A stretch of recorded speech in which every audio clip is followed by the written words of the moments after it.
Thank you so much for tuning into Adom TV. And Shiranka would ni o you are don aka oka ndo TV for Adom TV. Aha I am cranshemre.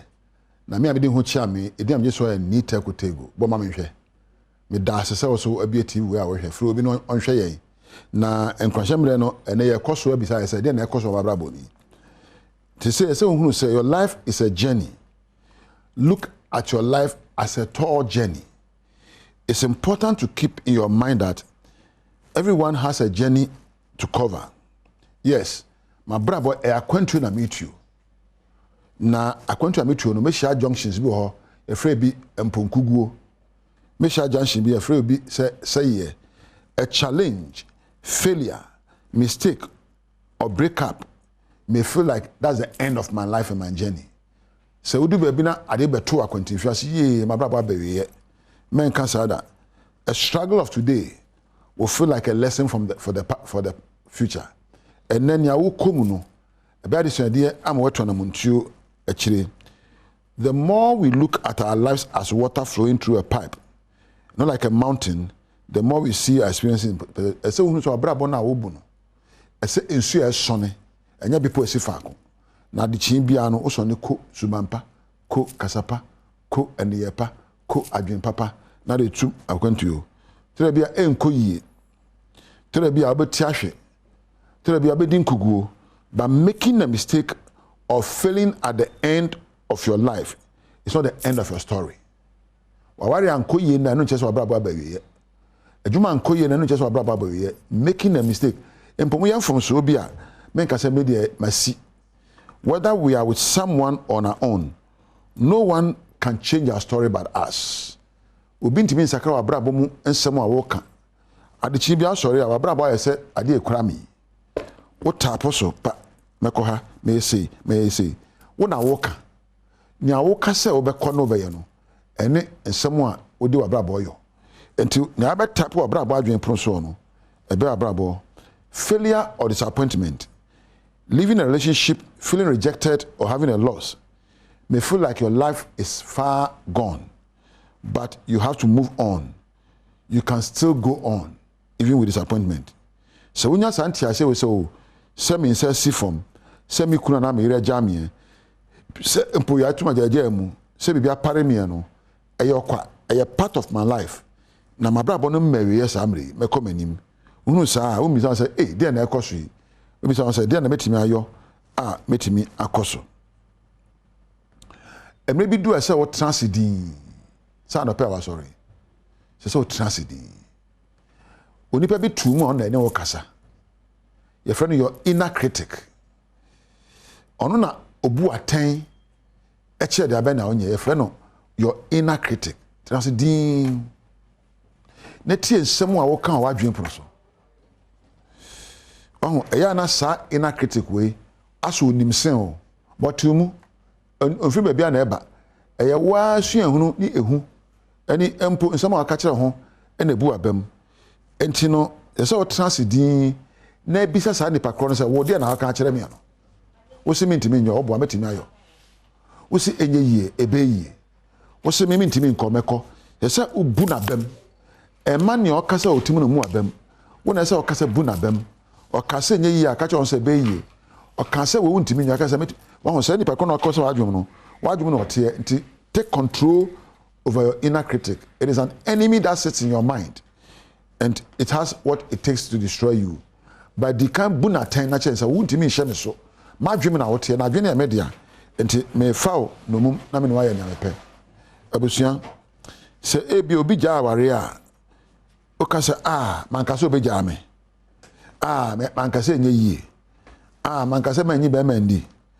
Ya nka se be manya sumie. Sansem ya wo kan ebu abem. Na mom no pass am for catch ne o kasa o wadwum se ne awo ka no e wo no kure ma me no kure ne se ebeyi. Don't agree with your inner critic. Sa adwene ete wadwen pro so ne o kasa ebu abamu na e ka wo hye no ka kire no o tim se me de aka nya no kure ye no kure ne se meyi de no kure ne se ma brabo beyi de no kure se me nipa me sombo we so metimi ebu afaso ayi. Se utimi silence sa anya otu adwen pon so no a obeyi Tin say so be say hey Adom my brother pass I say hey Adom my warrior say medjuma nkoso. Stop that inner critic and begin to tell it something new. My brother be ye medjuma be ye mano kasa be ye met my adwadwen pa e ma tin kan so ya tin kapa. Just talk to that inner critic and say something positive. Abusia menche ni ameka ne say adichi bia sode a obi kasa o adwen proso o frɛ bochire e no free Ghana asase ase o fi wa wutimu e say o challenge ne say dia aka nya no kore o ta se na sesa ne o ka no ani aha e na meja wo edin ya no jeso ani tekotego na ene de ye me de se watie mi e wo Adom enkwanhye dwumadie so emfa no tra keke ne mo na wa sori e se transidi men sumu ano betime se uchi ase no abisa se ene ma be na ekoso ma adwene mu o da se e de na ekoso me pese de ye ka no no nipa bi anye nipa bi ayo me masayi o me yie dache ye me bre o me mre me nyankoso sesane da wadwen proso no ne o da se onyame nti medin konim o kasa asem o wadwen proso Kenya o e mo tuana mu ntuo se konim dini ena meja wo kira so se be hia woni onyame entina yeah that's it so I'll show you a video make I will say abrabia o hwehwe sa video yi wo YouTube no wo hu Adom na eda so no aye mia so wo mia so wi a chese abrabia o benya kwanya na video bi aye de beto ha no watumi ahwe ne watro se wo so no so aye mia se ne be ya wo nua bi so benya bi ahwe abrabia wo ye ne sa video bi aye de beto ha no wo benya bi ahwe me da se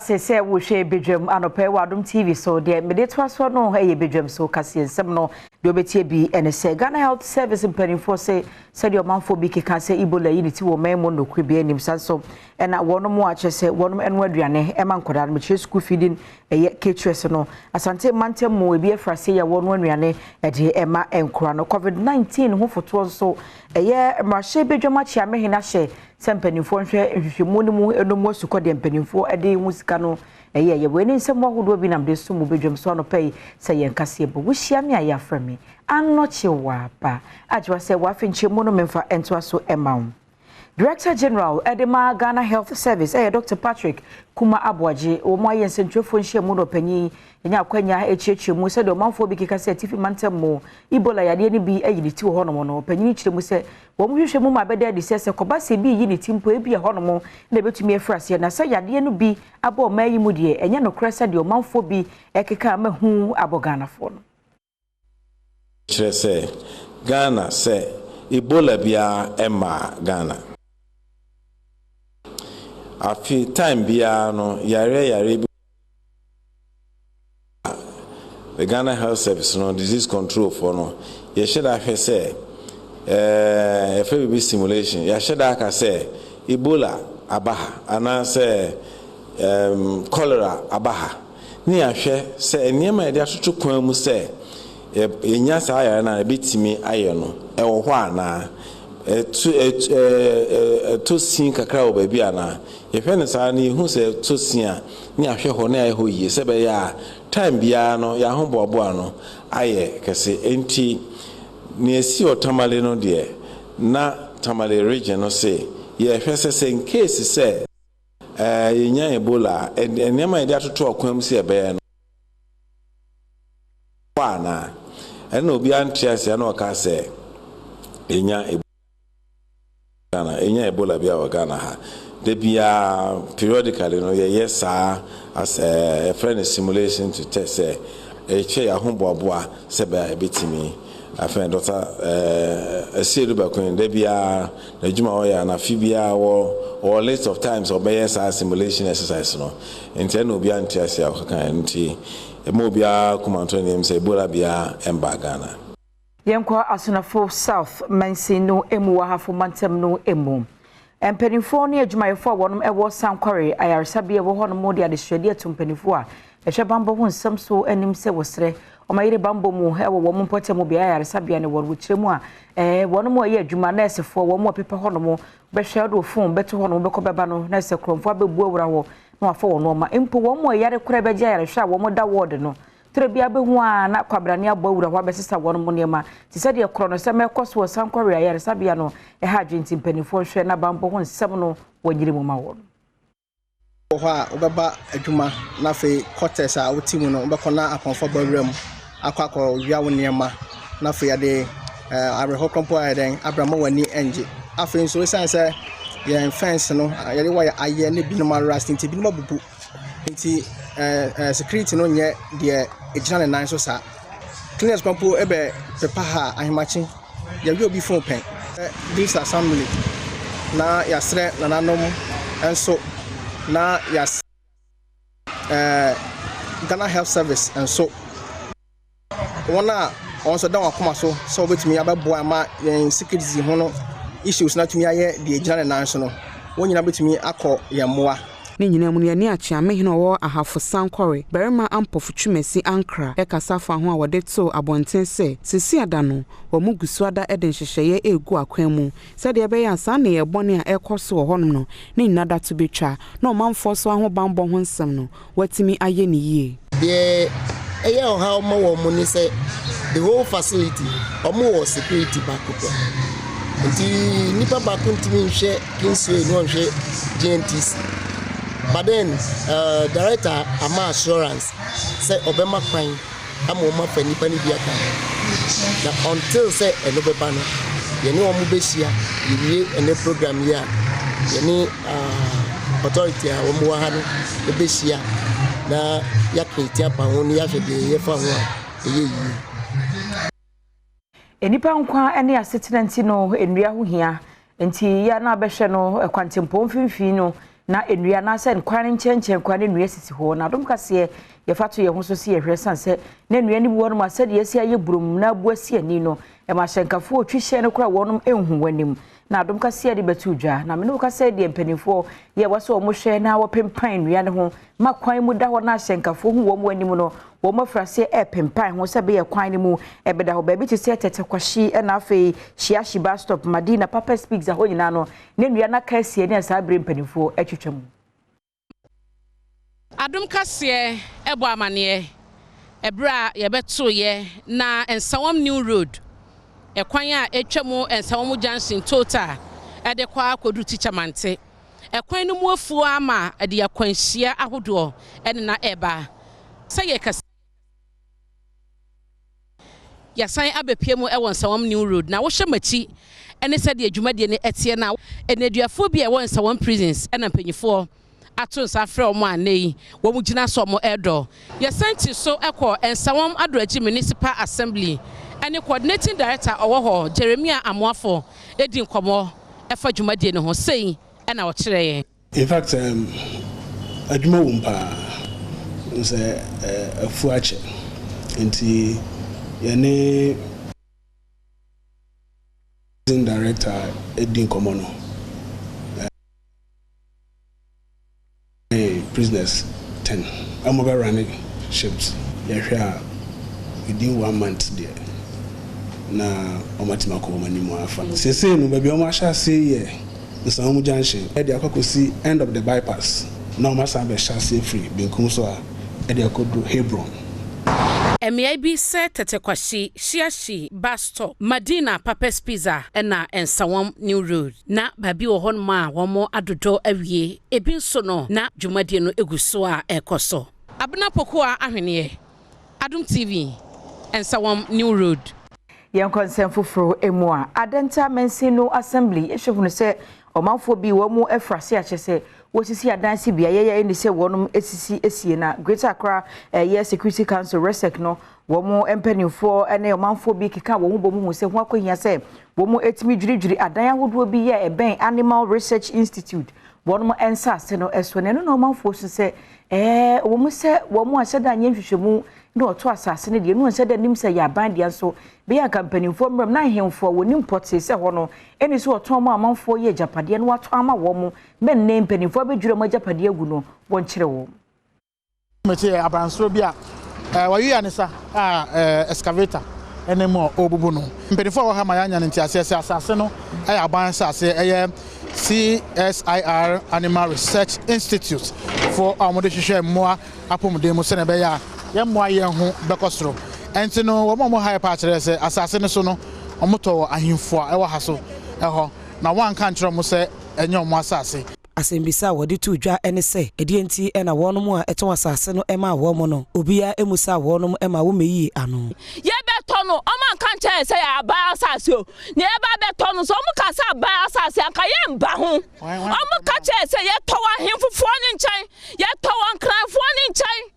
ye mba ho because ye ntimi ni aban entwi manso ene na muso muto asase no man ko hwe se hwan asase ye to asase se o mo ka che se efi aban mu na ye kwami kuma na be ji asase nti omo enkrafo na ji omo asase nti enya omo asase biom sa na omo ne yen kan ye enim se protway na ka ye abadia ko obi anu ko be se skato e so sebi obi anu wa jimi onim se a prot na aya boy prot no wa se skalo da koto omo iPhone dia ti iPhone 7 no mo to ye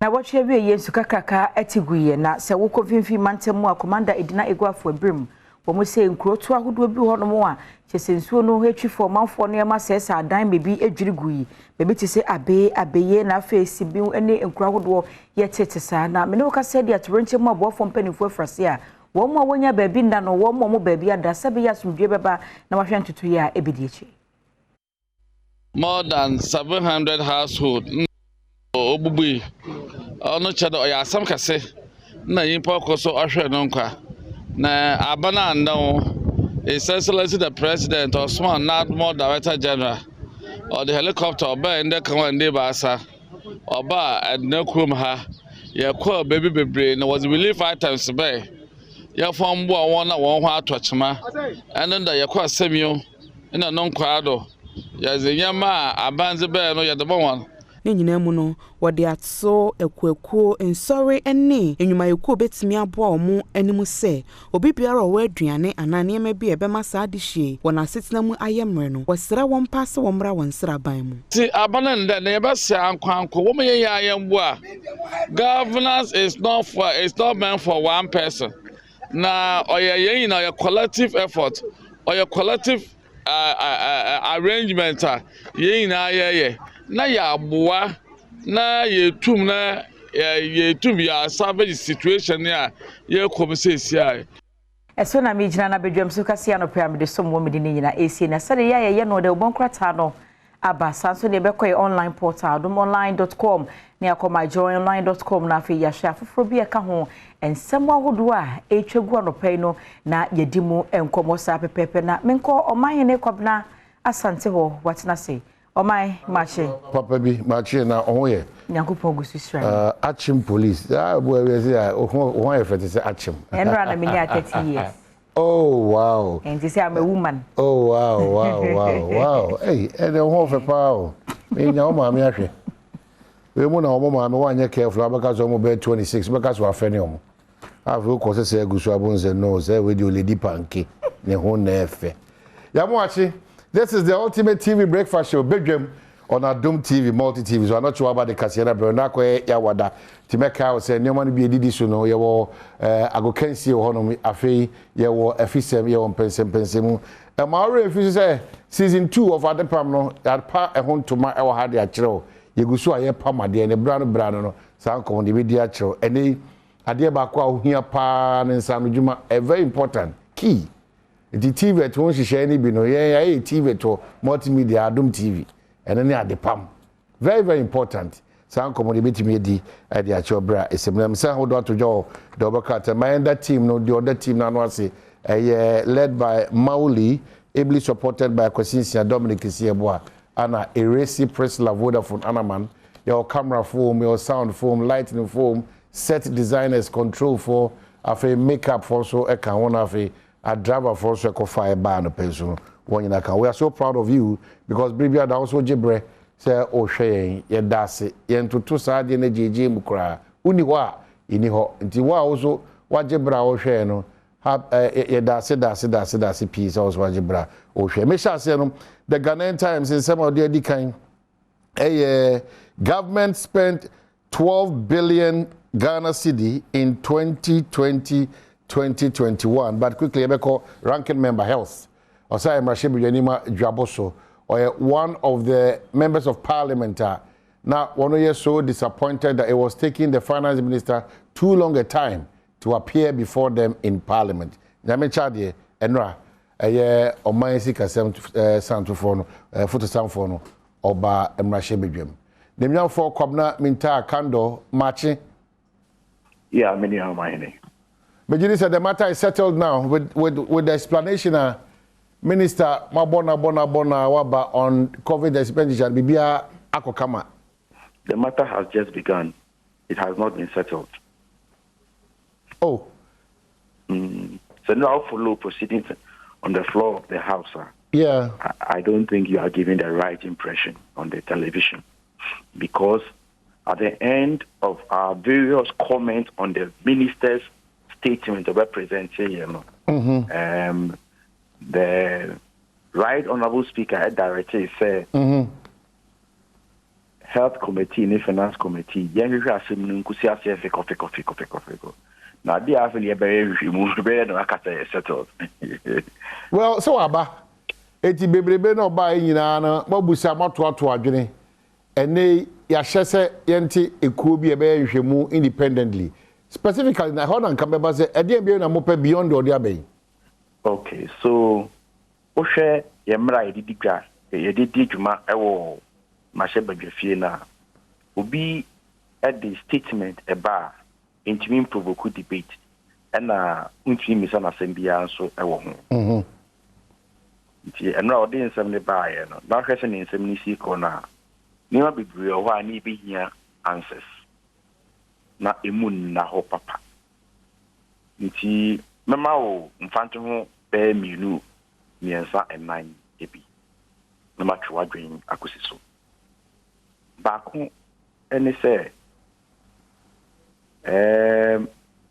you are president oye nyina president not Danko Kufuado Abeka say somewhere 30th March 2022 so COVID sika yedi no eye beye 17.7 billion.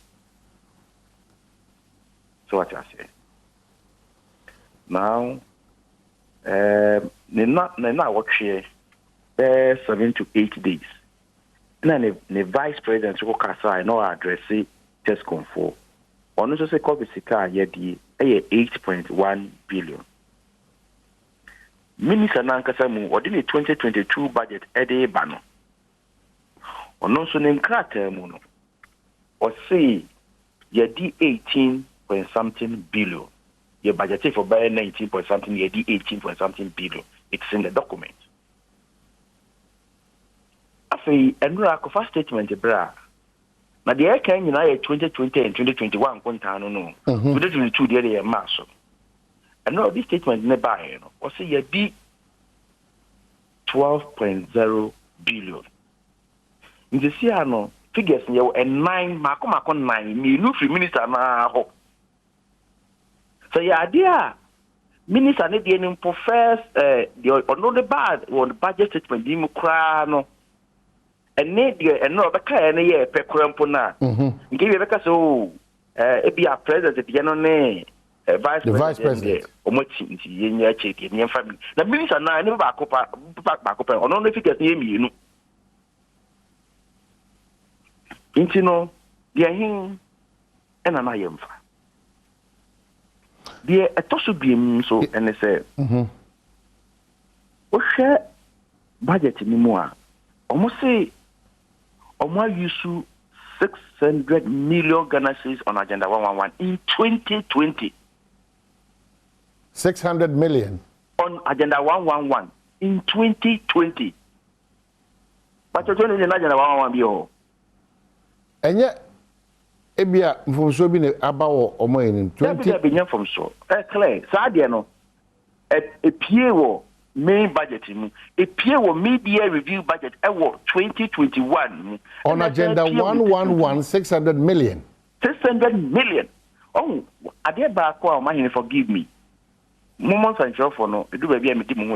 You can't summon, do baby. and one somebody here, Monkai, Sassamwe. Maka, Tamo, agenda 111 some buy, because this could be Ira, since in the media, no young competitor, up to now, be empty. That's in the media now, or Mudini 2020, no. Now 2020, no, what was there for Agenda 111? Because the 2020 say. Infrastructure. Okay. Infrastructure on Agenda 111. Health infrastructure, Agenda 111, 600 million. 2020. But say they are men and not many Ghana, many Mudia. But 2020, Agenda 111. No. Because Agenda 111, you say you cut it short. You did a short ball from Agenda 111. 17th August 2021. You can Google way. Yeah. That was the date. So now they make no. Be very careful because I am the ranking member on the health committee. So these are the some of the doubts. We need to clarify. Say, quite a problem. And your finance minister could any BBU. Because the finance minister can say, my health ministry, no, more 1 billion. I was saying, you check health ministry, no, as far as these are 1 billion. 1 billion. Also, see, I can say, Yadisika ama small and medium scale businesses are. A quite as far as what you do, Sasicano. Yet the command parliamentary candidates are now. Say the command constituency executives are now. Because, what it takes to be a Babontinia the other. This are quite only as far as it is, can okay, so that joint committee now speak and actually someone transno. Effective da ben na brebe no mobewi. Okay, no more directly. Into my direction, the committee is yet to meet. Now, they draw out your modalities. But that be the speaker can say over 10 with the first month after say because recess aba. A health committee and I say a new committee being set up purposely for this investigation. A finance committee together with the health committee. We are going to cancel. Okay, Ira, I can't do my minja na yen fancy. Majority said all of us we have, but Bakwa me man hunamante. Meaning say if really me follow the well, but me she could see ubusa question. I will do so. Ira chairman sabonsu speaker. Bakwa me hu. Kobe sikana yanka siajiji Ghana no. Fantastic. Why ne? Umonitani ye pa. Mpemu baby ah. And yeah, no, there was another Sika Yanka here approval of Parliament and so MP. I do not want to be judgmental. Okay. So I don't know. More timid in the movie about Sika do enya baby a wo. Be and kind of normal circumstances no. In case I was say PA I was statement and not the buy him. MP mu no. Happen you be say the MP. I see. MP. Because it's been settled that now we follow the ecoso. But we know how different is it going to be from other committees? Ya set up tinti will be a majority minority. At least the most recent one, so the Kaya is Sputnik in Patambuana. But Sputnik, Nico, who said the number here will be a tinti. Oh, Sputnik, no. Sabi, oh, me. The Biano, the Americans say, the Yuma Asha was you don't want any Magama phone who say, why are from dear? Okay. At the end of the day, no, you're transferring you should not gonna phone you not and Sputnik a year, no. Gonna phone you know who quit me, I'm satisfied. Okay. Me, Cobremita candle.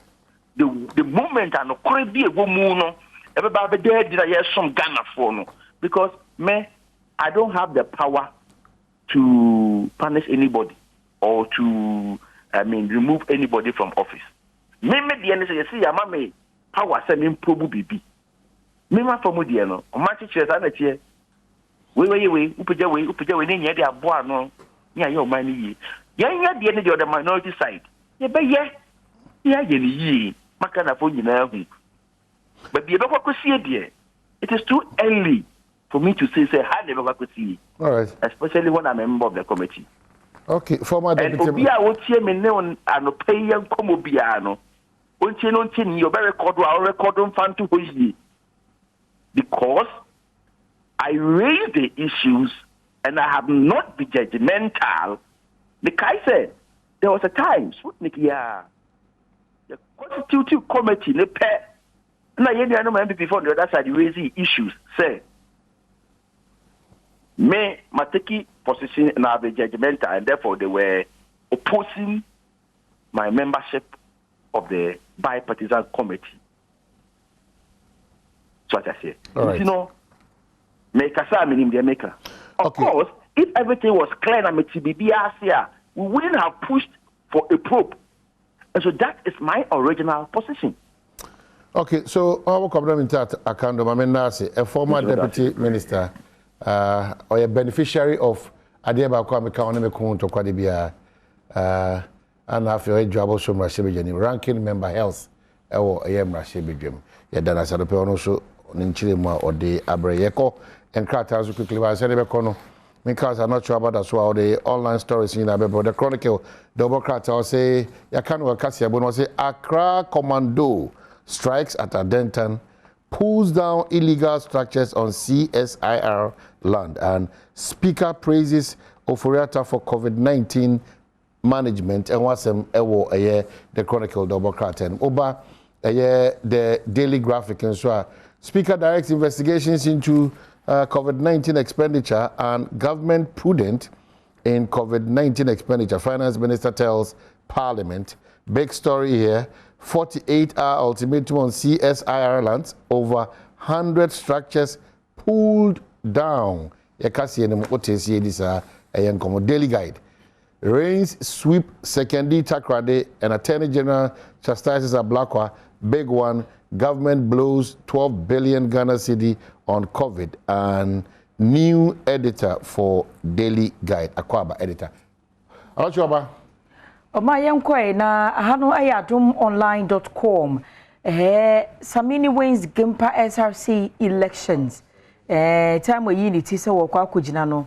Ebe ye nsem ye di hu nkomo afi na braso a wo mu akoto aba me no ka se de sese de enka ne Batman all for real yes mo sese ono na wokọ eye Gimpa SRC woye wonom epanyini e wo ho na before that ye no etwetwe nkomo wo say I can't rig Gimpa SRC elections ye nim say oh my Ghana batwo de e be say na oban say say free school mo wo say de say waye obi oye amanyo semwa ba no sa no bo nyini na afi no omo wura amanyo sem no emu eti wo say nya de say na obetumi wi aba no mu ama chese akone favor na yenhwe ha say so wo say na she's husband treated her like an animal late singer sister tells court yenu aba ya Nigeria ni anu obonwum ekuwe de wo firi mu no na nasem no eguso a ewo asenibia ena ni nua ba chese ni hokani no chese wonu aba na ntana ne papa mu de bia na se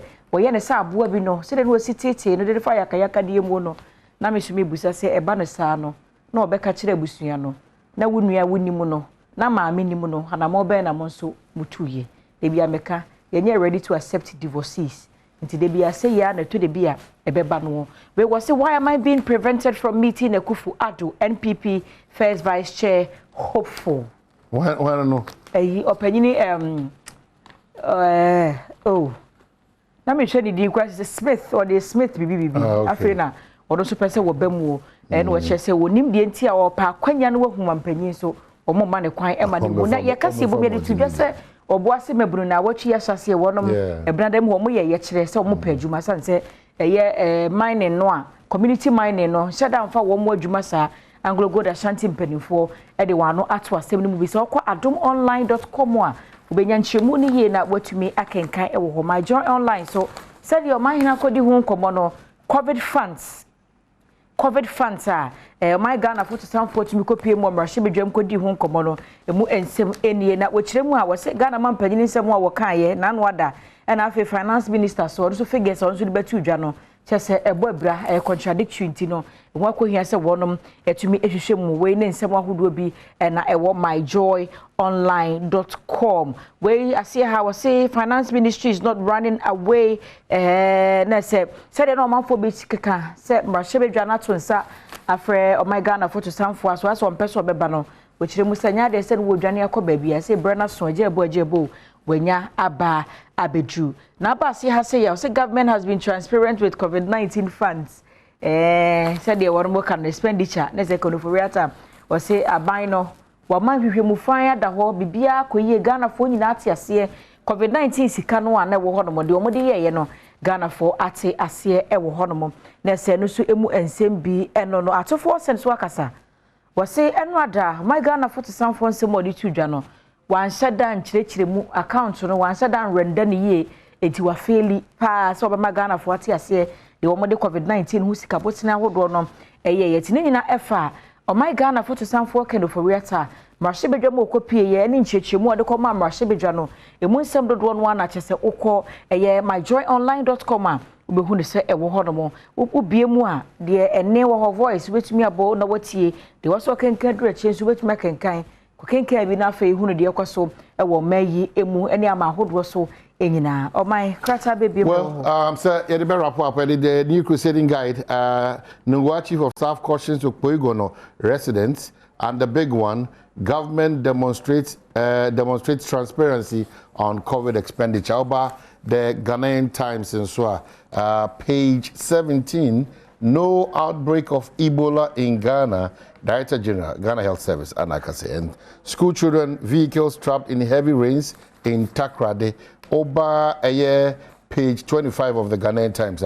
Second batch of Muslim pilgrims leave Tamale for Hajj. And what's them? And then Krata Odolina. I'll drop for you see enough young queen.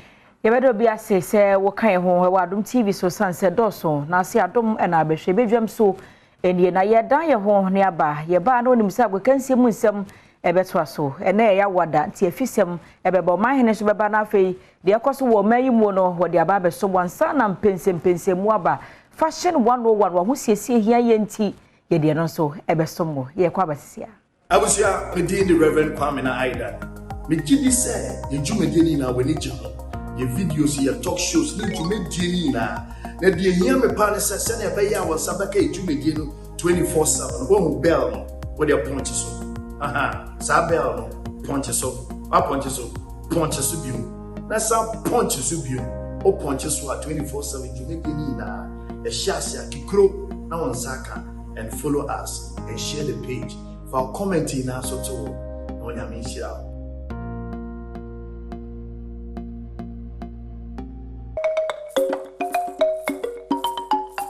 Akwaba kese bi ndeba Adom TV so Adom TV so bedwonjuma die so dia o kansi hu sempa ensa kana no pansu ja medinde Enoch Kwasi Wolanyo Wallace agudie catch back up the only nomenclature the professor's degree in sports the Al-Regina Wallace the nation's presenter and Messin Kunya Equano Quantum Coding Small and Sakana no Penso our Ghana Gudim Ejao Channel Smam said one expert I've always told you that betting is better than Sakawa bet the hintasima watching so trying before and I wouldn't before trying to kuma be odin kuma sad manum then bet with money that you can afford to lose sika editor light bill editor danka editor school fees yemfa ntwa bet nyesadia waso betin ahye nemo pe bet dia manenya 1x bet utwale before obetin edin before na aboa maniama etia koye ediamao Jeffas Health Limited e Jeffas Mixture anaba bomodin ada son sabetin ka Jeffas Mixture bi bacteria infections bi a wofa mu bia set make do bi say candidiasis fita white na so di po na achewa etu ase ehye epraprechi bo mo pomodon sem so etime gina pintin waradim so ye ba na se be ma set make bi ebetin aboa e maniama akoye ediamao Sedimo gel and roll-on the ultimate pain relieving gel and a one dance ediamao no ya odie bia a wote e video mu se usisi udwonku video ba bibia wote ya bia no bomodin ada son sabetin ka Sedimo gel and roll-on and obetin aboa okwa ashama me market and sabetin ka bitema so enye na ohokra obetin from 020 8986731 020898671 na on a Sedimo gel and roll-on from penny for entry komo yemhwemwa emanema 822 infamo madama woman attach abo miskadwe tremena no penso yade nkomo no 18 asaba yenhya se mfamfi nkomo efi abuchiri dia na Shadow Smam se Sadio Mane abrante ba ko nyesika wama na kura ayekurom no eno no ene mene okasa di wa completing the deal no e de akopiem ewo eye Bayern Munich fa kacha we se na hyene Asia kwa na sesika botene be 35 million pounds pounds na brantia wadi mfie aduasa 30 years woje abona bosum sia obedin Liverpool fo asoye no ne nyina abewe ya enra waso twere mu asi nkrata so mfie miensa kontraje waje atumu Bayern Munich popo kwa Germany ena wakosi akande ama won na mpenifo apa no ho ntomawie Sadio Mane se ne ni ajepa bobo ko fufura wabeka wo mo ho no wobe di obetumi bia ne ode o maji nkruwa. I'm really pleased, really happy to be finally in Munich. The club was really interesting and finally I'm here, really happy and I'm very looking forward for the new challenge. I was really happy and really pleased with the project and of course I didn't think twice and just accept to come to Munich. It's the right time and the right club and of course the right coach and then I don't hesitate twice to decide to come here.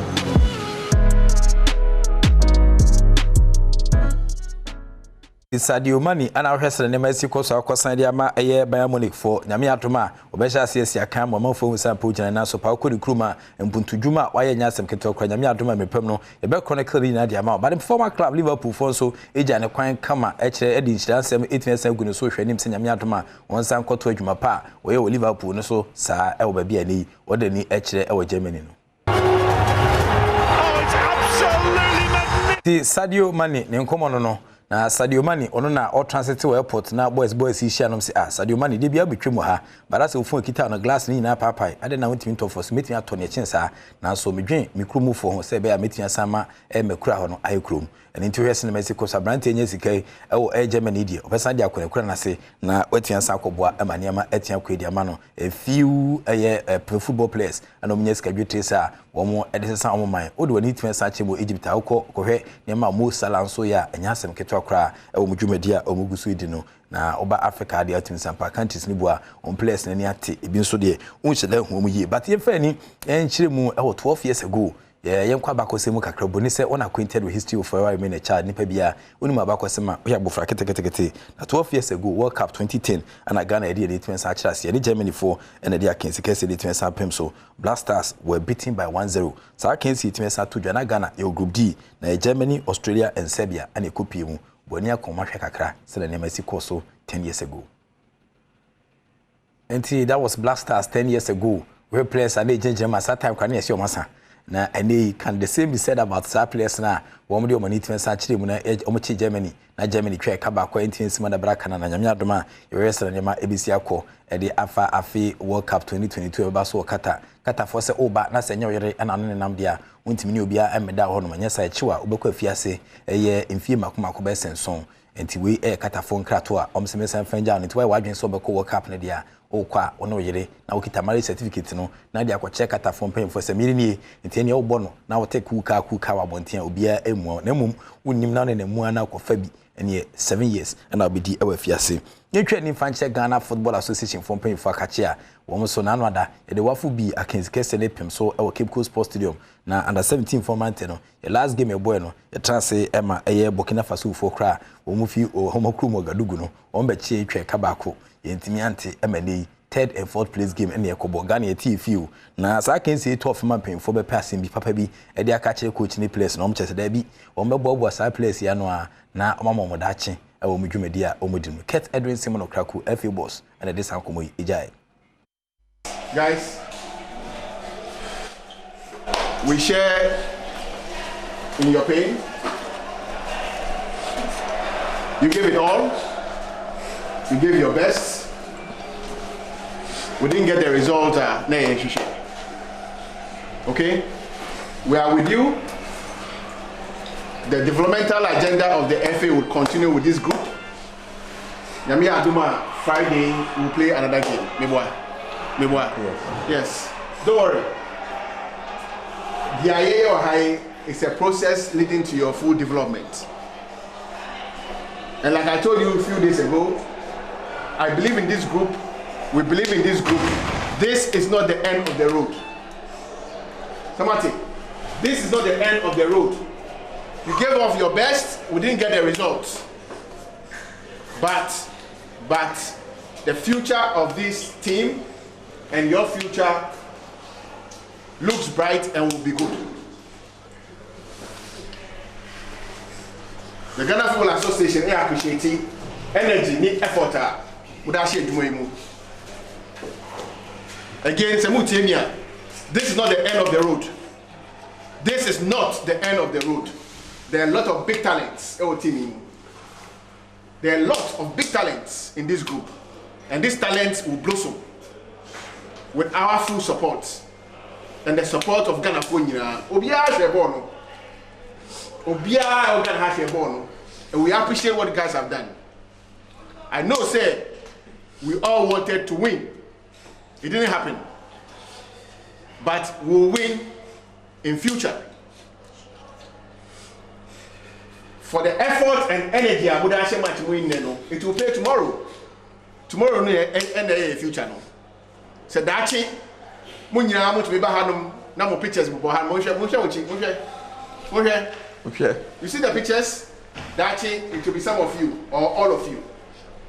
This is what we want. So what you say? That's it. You be munya pictures or hanum. Because you've made it to the very top. We appreciate what you guys have done. We share in your pain. Yet you see.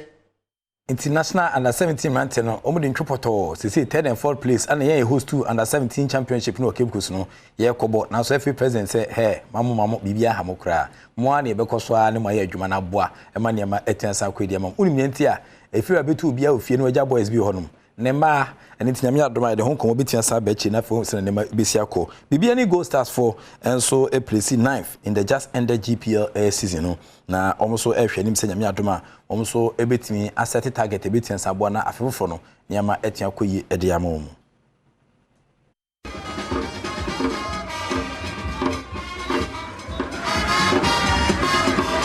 Babiani Gold Stars Ghana Premier League ne bawie no no moto so nkron akan hodwes du asanan ya omusi ye no omunya ba no 46 eno aboa wono mo a omaka league nim achitafo ne manfo mo babiani ne mpatem so mani ajepa botai na isi omoni so ne se omobeka league nim nyame adom abamu a omobobo omohuye se ne be ya next season no ombepre se top 4 no omba beka ho na eno ahye omo ani onyam na ehwe no meka se yensaka kose ba ne se afi ne ebom fufuro ntinya de a yebeha hu bia ebo se ebo ne akam. And our target was to remain or to sustain ourselves in the Premier League, and we've done it. The Niajipa say Gold Stars so team dia bedu ya krani ni na say bit ma abedu sa be adu by modern money and paying for the supporters ama ya bedu sa pepe so Enti nese Gold Stars for nso nkomo a omde fi bibia ni ebejae no ana yapo ne kakra ede ama no yenko beach soccer academy ya ampofanka ana da beach soccer academy ya no na after normalization no ne koba se FIFA ne ka fon pen fon hihiem no omoma ye di beach soccer eka Ghana football ho ndi afi beach soccer football FA Cup anyasem kuma kra nese ni na Ghana football so fon pen for ana organize sa beach soccer na abepiem ne se 2022 beach soccer African Cup of Nations akensi be ba so Mozambique omahin kro reference Maputo Efiada ana sadro kese ne betiansa toja na Confederation of African Football ehwenim se bi soccer team ne Ghana de no enye Blasters efene the Black Sharks omo ehwenim se nyame adoma omo so ebetinya opponent a emu be betebete sa kokono na omo dufudufo mse be a yebetimi akopeja franka na gina kunkun ede amagana. A 2022 Beach Soccer Africa Cup of Nations ye betujwa Mozambique no efiada na mpinifo se draw no emraso. Oh my Ghana, ye team Black Sharks eka ho a ama hodo dunan no omo bagire mu April kruwe October ne de toso edunu baako ekopem ne de toso eduasa ena kense baso Mozambique ye hwe obi a obekon akọ nanim ne ya bona baso ena ano ena Ghana ye Beach Soccer FA Cup no to dwawe ya Cheetah Beach Soccer Club agisi ne matriso nti ye nche empenifu hwe Beach Soccer so no e wo Ghana ha no so Everton safre omo players a omo ya hoboa se na ebe ya Beach Soccer Africa Cup of Nations afimu de no etudwa Mozambique Black Sharks atio my Ghana nim no Franca no ho ban The big soccer draw nyamia adoma ochina san hye so kono etia to fa mo hu sena nema esie ko countries apim no enye countries wa ye behwe sena hye ne besi akọ but ye twa ni emfa nkyire mu en krafo fom dia Ghana boxers no a team ne from say the Black Bombers no ye amateur boxing team no na omoso yeso omko Commonwealth Games no Birmingham 2022 ana omde omani betua sa che me no kasa bibia timi tomturo dia 28th of July enkopem on the 8th of August ana search medie ne betua sa ba so Birmingham na coach Kwasi Ofori Asare wona kita team no wonemu eye 9 strong boxers ogidi pass nyame adoma omokwa ni poke crowd no carton kwa ana omebo na afọ matia peja frank na gira kunkun me no kasa dia brante ba kwa fense Suleiman Atete na nkono ena ya brante a wo captain edema the Black Bombers team no omo chese abrante no enya de a okansa team a omo erikako PM Birmingham 2022 abrante no so chese nipo ne spy partner no otimi chene sibirim no kra na so ageve samana ye de ono so eko Busumi a ebesimu no Commonwealth Games etuja Birmingham UK Montreal so no ehwase no my Ghana ye mrante ne maba omo girema boaya yakote animu no omo aye krado empenifo de nkrata ba mrante ne maba giremu aboayen ewa kutukubro mu no womu di na womu na omu gidi se omu na obetumi aboayen na medas ahodo yi yagibie Shaku Samed eka ho ono ye lightweight Abdulwahad Umar enso ye lightweight Yesilati enso ye middleweight Abubakar Kote middleweight Kote eka ho a ono ni a Joseph Kome ono so wo featherweight Abraham Mensah bantamweight ene ne kwakra mu no ya wado flyweight we mne mrante ne maba amagya tumu se Commonwealth Games yo my Ghana akogina mu bi no obeboa yen na ye franka no mapagya ere akonkonkon Fidemde prapreche kwa no Boase Methodist School na school you hese ne Mexico so site ewo Boase krukitu abim ana ewo na omobo modern pa omo 1987 year no students ho nyina ke come see afam ho a omato Jesus kama omasa the boss apeso ahwese ne Mexico so nyame adoma emse ne ompeso mo ye no isu akra because ohwese ne hye ne titi a omunya kromkwa ko fam oyi no na wabekochi Oboase Methodist School no na aboa ema talent development nso etua san kwi na yena mu senior ne dini Isaac Nomanyo ho no wo na ode san komo so ebejae agokansie e de aprobe piemu awo Oboase Methodist School e de de piemu ha nyina ene se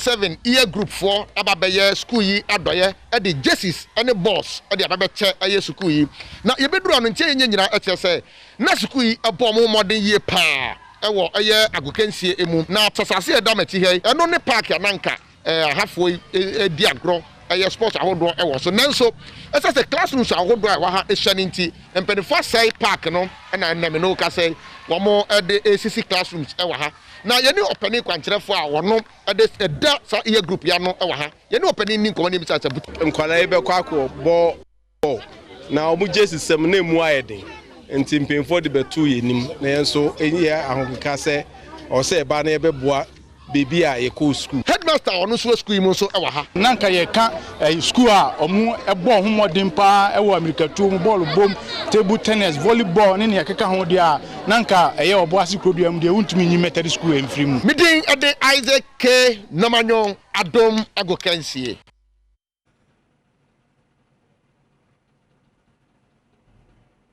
Inti Isaac K Nomanyo ana atene kan kon na musinia ono ewo Boase na wote se ode nkomo no 8 years aba we Oboase Methodist School ohwoma na 1987 badge obia edi 37 ana omugyengyina ho a omobobo omusika na omode aba no enya footballers a omanya sikati di okruma so hwese na Mexico so a Astro Steve kuma bi nya kanya court cases ana atuasa pie besre se nei onya sika na wakai fie se na Oboase Methodist School for atuasa kai omunuanu nkuma se be ya omo enso bobo betin 2.0 omo boa yina de hwaban a yina so betin san she one expert have always told you that betting is better than sakawa bet there in tasma we chiri so twade before ana udini for na intense wa ha nyina hyɛ dem tuo mu kade ba to bia bɔ ne dan so 1xbet omunya odds ne right omutwa omudi ani tie boa amaniema etie koye de ma o Jeffas health mixture enso aba modern da se wosabetia ka bi mixture yi se gonorrhea syphilis candidiasis white fever na so dipo na chewa preparatory harawa na omre bɔ ho ma otimi de nchine che mansan ka bi na fi sedimo gel and roll on edro ibo adwuma se tete mansan ka bi the ultimate pain relieving gel ko ashaman tema ni nansa betia ka bi obetia from 020-898-6731 na on Sedimo gel and roll of phone paying for atwenko osaka product ni bi na ofia bia betia obi afasa so betia boa e ma yaw no ase to see home na nema etia kwedi ma wesu na megina na me de ne aso da me besia wo kansim no ebetia si make say de anoche waba ai krado ahwese na Mexico so assist we heavy but say wasan heavy more e de aka wa otimi sampa nema akoyi pa e won hihya wodo a ye de ebre we mu ntiko so amofide ne na Adom TV so Adom TV so nyame adom abedwondwum de ne ebekwa akusinti no obetia senya more na wetin team the Enoch kwesi walanyo wala sagudi catch back open na of course evidence based presentation it message out already entene ni manya okese if be da so ni fan ko be da so the act of being a good guest is to now to say goodbye so I should video say your friend you be here one say subscribe share like it na comment na videos be brain be grow so be ya for so and show no se pa Adom TV Adom FM ya wode mama me da se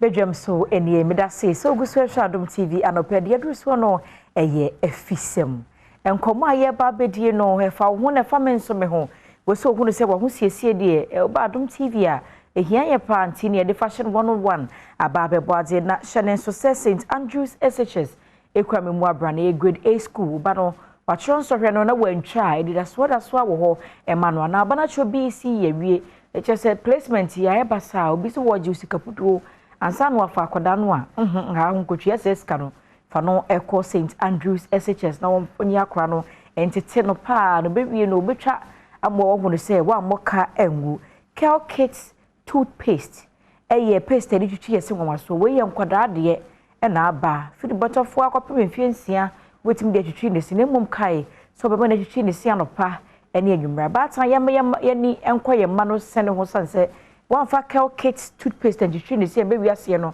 bohu ne se wa ye akwada na bro sanse kaka ene be ha no kidney syrup so ye nkwada mojedru akwada wontumi enna mo ba tan na bi akwada wontumi ni di papa no oba time to be ne fama akwada ne nom no ntumi di na nimpomu enye den no nya sumdue na wonso utubi da sanjuma ko ni kra memu e ma afisem me na ye woda no pe ya no che woba maji adwa me de esom na ma memfa nko adenta frafra ha melcom enche hono mo na be odel anaya hair gallery wono e na ahye menwi kama na mamaji empire so ahye me atare na fashion 101 so ene yeko yes bibi e de palazzo kane na wo ho trouser kase no bonse o sha na ano na kakraka anya be na make am we na ye straight sa wo de behwe ma be ho na ye de bo life pa o behuru ne bo ne yam na wa bo ne po na wa ji jacket eguso ba ne say ne yakwasa akwafa yi ye de hye kwa he eno ntina Priscilla Anaman aboansema no say ya ye hwe wo fashion 101 so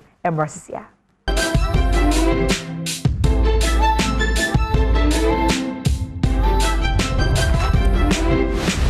Baby any one of my cake or fashion world ni the 160s 70s 80s 2000 and punene a science wo ho dem de ho ne say eya na omo de some innovations bi ka hono ma ohu a na esron kokwan we ni so na ni saint ne or fashion 101 jumedie ye komo twetwe no e de fa sa pants me ma ne ma trouser pants ya abasu ye kwa kwhwe de tium we hu so bi sha bonten a eya na hu ntaze we de etwem intini o hye no wrong the na na friend said tuna abunu asan sa wabi nti enne eno komo twetwe ene e ba bedi me din ene ho se sie yema Priscilla Anaman come here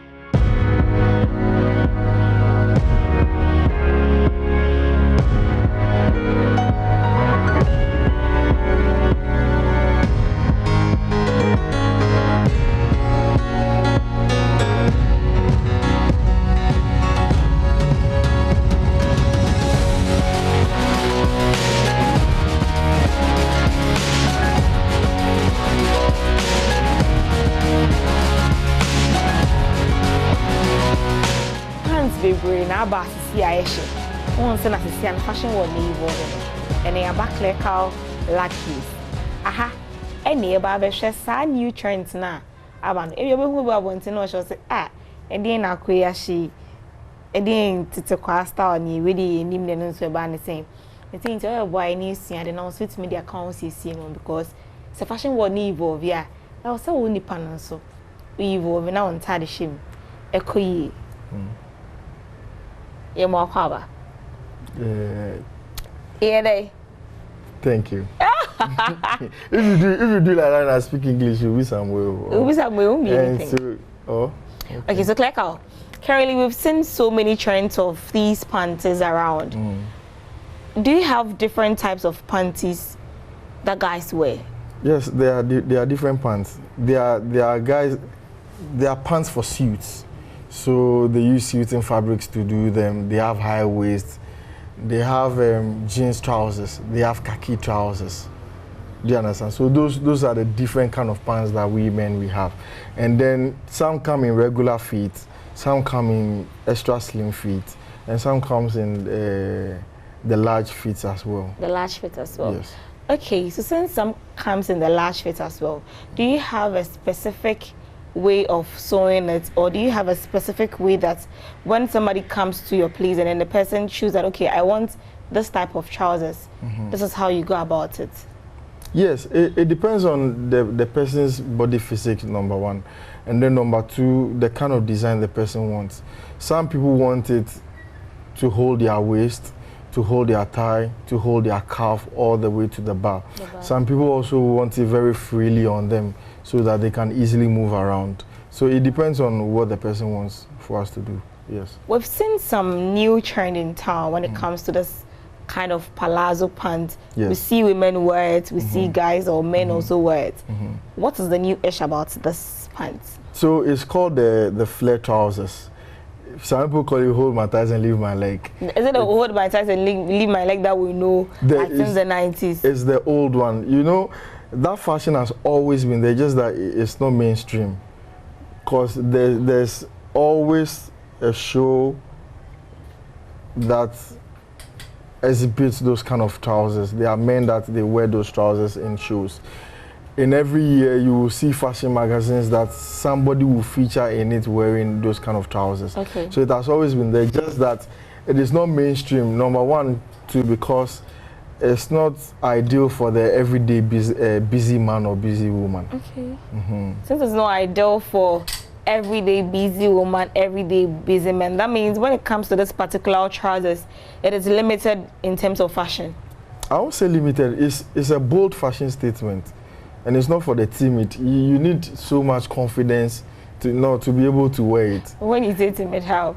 No, because once you wear, people will look at you, because it's not the trend. Although it's the trend, it's not the trend in town. The skinny trousers, skinny pants are still around. So when you wear those kind of trousers, you should expect that people will be looking at you. Looking at you. But since you want to make a fashion statement, and I say, to see our way and our bus way, when I see a crew, the normal slim fit, you know. No, but you know, fashion never stays. It comes and goes. So for even the skinny pants, there used to be a time that it used to be very skinny than what we used to wear now. So especially for men fashion, it doesn't stay for long. It comes and goes. There will be, I give you the next 6 months to 1 year, people will be more comfortable to wear the flare trousers than the skinny trousers. Flare trousers, yeah, or can't want to Obian, it's me flare trousers, and I say, oh, Kofobi or Honoma, radio shiny. But in the idea, she said trousers not known to me. Obia, everybody can wear it. No, everybody can wear the flare trousers, but it depends on where you are wearing it. Okay. Corporate world doesn't. I'm not sure they allow people to wear this to work. For women, they allow them, but for men, I'm not sure that they will allow them to use it to work. So everybody can wear it. That means if you have this kind of trousers, in as much as you want to make your fashion statements with your trousers, in as much as you want people to know that in fact you are part of the fashionistas in the world, you can take it to some corporate institutions. If you work there? Yes. Yeah, if you work there, no, you can't. I'm not sure. I'm not sure you can work as in a bank and wear this to work. If you really want to rock this trousers and rock it very well, for everybody to know that in fact you know the kind of trousers that you are wearing, you know that this is the new ish, and so you want everybody to see you and know that you know what you're about. How do you have to rock it? All right, so these ones we sew them. Okay. We sew them. We take the measurements all the way from the waist down to the toe so that it's freely on you. It's more or less like a bespoke kind of thing. Yes, for us, that's what we are doing for now. We haven't stocked them yet. Okay. That's what we are doing for now. We do it bespoke.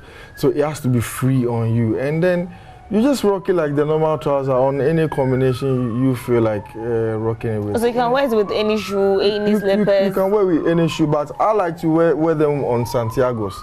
You know, the old, no, so that it completes the feeling. Hey, we a guy, what?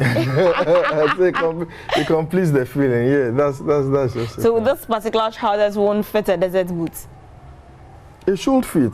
There are people who rock it on desert boots, but you know, it has to be the slim desert boot type that holds your leg, so that when you wear it, it doesn't look like Timberland, like big, and you understand what I'm trying to say, yes. So that's it. When it comes to ladies, is it the same way that you go through sewing the guys that you go through sewing for women as well? Yes, it's the same. Just that for women, because of the heat and their shape and everything, their cutting is different, but it's basically the same process. Yes. Can somebody take these trousers to church? Yes, I wore this to church on Sunday, and then honestly, I gave my car to like 3 people. They wanted the same pants in church. So when they saw you coming in these trousers, how was it feel like? It's great. It's great. Anyway, because maybe I do fashion, but I have to tell you I like attention. I like attention. It gives you so much. If you are someone that you likes fashion and you want to capture people, I suggest you should start wearing these pants. Like all eyes on you, people will be watching. It's a nice feeling. You should try it. Since it's a nice feeling, yeah. Can you actually use this as a suit trousers? Yes. As well? Yes, I wear them with suits as well. I have some pictures I posted on our Instagram. I wear them with suits as well. Yeah, it's nice. So awesome. Now, obetini palm trousers na wash it. Na your whole style ni. Yes. Yes, it's just that it will be big, but it will still fit. Big in what sense? Yeah, oh no, you know, but you said that if you are fat, right? The trousers will look big, but it will still nice. It will still be nice, yeah. So there's a way that we'll cut it that it will still come out perfectly for you. Yes, it will still be nice. Since there's a way that you can cut it, when it comes to the fat people as well, do they have a type of shirts that you can rock it with, or because I can see that your own looks like a different kind of like? Yeah, mine is a direct copy from the 1970s with the big lapel and all those things. Normally I was supposed to button up, but I just want to just loosen up so that I'll be comfortable a bit. So it comes with different shirts. You can wear it on any shirt. You can, yes. Since you can wear it on any shirt, do you have a specific material in which you use in sewing this type of panties? Because you can see girls with jeans-like type. Exactly. And all. Yes. That's what I like about these pants. You can use any fabric. You can use any fabric. Like what Terrible Chaka did with it. You see him wearing different fabrics, same design, and it's nice. Yeah. So you can rock with any fabric and it will still look good. Can you use this pants in telling a story, or can you use this pants in making a fashion statement? Yes, that's what I said. For me, for now, with this current state of mind now, anywhere I want to go to, I wear this kind of pants. Yes. You want them to know that this is yes. You know what? Last week I wore it to the banking hall. The lady has never met me before. When she saw me, she was like, "I think I know this guy." How should the length be like? Should it be a mini, or let's say at the ankle or something? So there are different ways. A proper way of sewing it, a proper way of wearing it. So there are different ways a lot of people like to wear it. For women, they don't have a particular length for it, but for men, it has to go all the way to the end of your heel, so that it gives you that flare. So when you rock it, that's why a lot of people wear it with heels, shoes that have big heels, so that it covers almost all your shoe. Yeah. Covers almost all your shoe. Yeah, just leaves a bit of the toe around. Yeah, that's how it's supposed to be. So when you're walking, then we just opening. Exactly. Exactly. Hey, say, you say, fashion world, evolve baby, because we just start here. See, I be ya, we trying to what dada. The normal friend hold my ties and leave my leggy to now be. So who actually brought this one back? Because it has been there, then it vanished in the system, and then it has been reintroduced again. Yeah, so I can't attribute it to a particular person. Okay. It's just that you begin to see it evolve. Somebody wears it, then it begins to gather in your mind. No, this is a nice thing. Let's do it. You can't attribute it to one particular person or a brand that they brought it back, because it has always been there. It has always been there. Just that it's not mainstream, but it has always been there. It was a fashion in Tremo. No, not at all. Especially for men. It will go everybody. It will go everybody. Now so who says oh your bear man I saw ya baba. The more now we see you, it was some who say maybe on the map. I was so the come who see who see no. Edimu and then come to China ABD. Yes, just a new trousers see a baby, sure so on a mountain so we shank for now. Much I say, we dear, I did trim no as I can't compare baby. Like our dress a fashion no, a band of fashion board, new why and traditional. And trim a back na say about a band of the council see no one's swap. Yeah, the different techniques become on my and almost all work at arena or bar. And you've been a back say, dressing idiot, F. Until also they come and see on. They like our chair and they say, send a star on the tier. On to me and found cool being your muscle. But if you are your own boss and you have your own office or you work for yourself, you can wear this. Yes, you can rock this. Can it actually be a pants that you can wear it all the time? For now, I wear it every day. I've sewn different. Abusing it? Yes. No, I'm not abusing it. It's something I'm trying to push in my own little way. Not that it is mine or something, but I'm just, because it feels so comfortable. It is actually comfortable. I don't wear skinny jeans. You're the same people that you have this type of trousers. He said, oh, it is too big. Now you want We were not born then. I used to wear skinny jeans. Comparing this one and then the skinny trousers, what would you say about it in terms of fashion?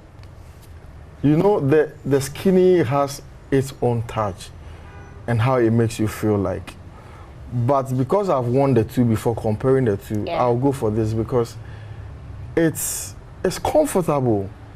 No, it's actually comfortable, very comfortable, to where it doesn't give you stress. You don't sweat between your thighs and whatever. It's so comfortable, trust me. Hey. Yeah, so I'll go for this. Going for this, it's in fact I'm more feeling comfortable with it. Yeah. Look at trousers, she skinny, you know she. But click our child, no, I skinny you pay, right? Yeah. And I wash it so.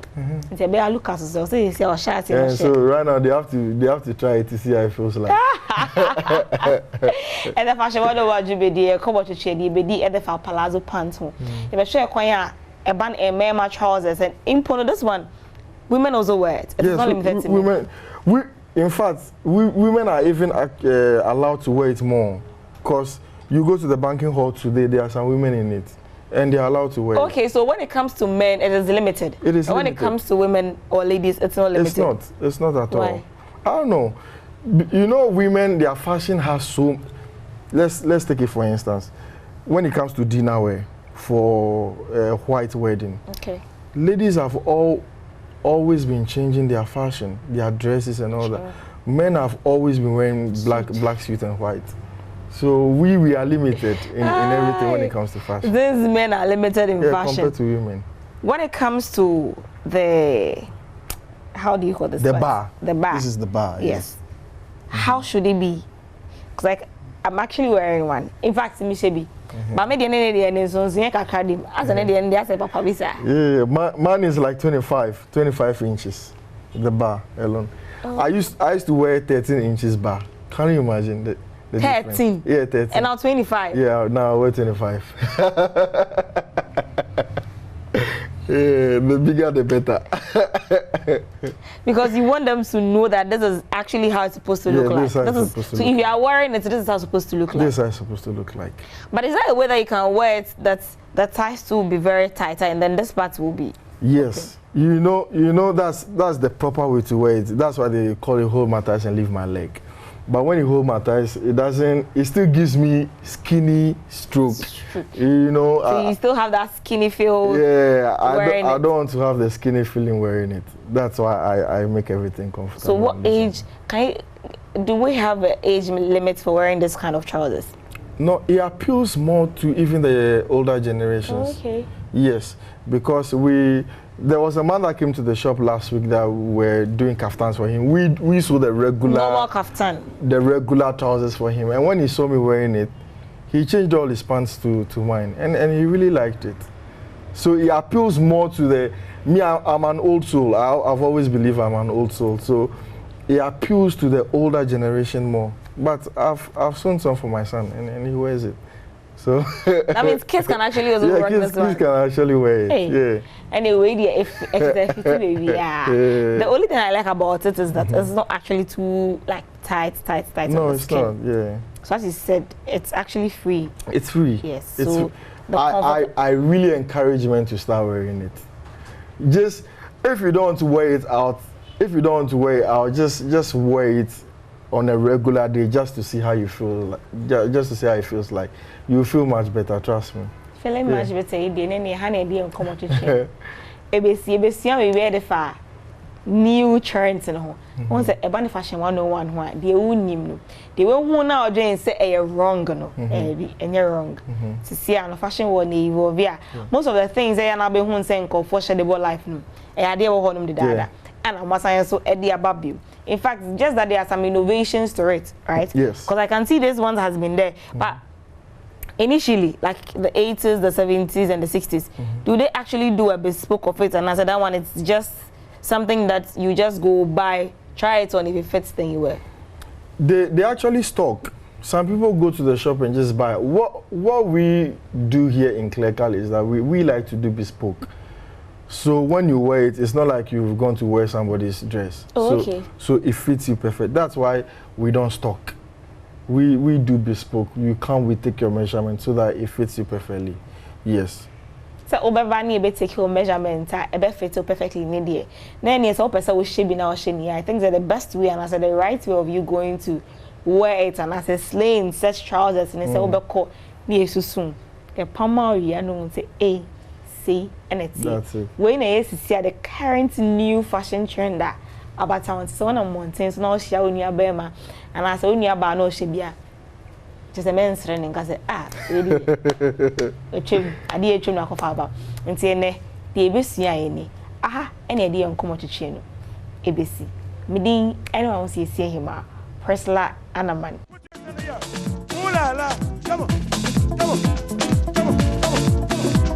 La la ooh la la ooh la la ooh la la ooh la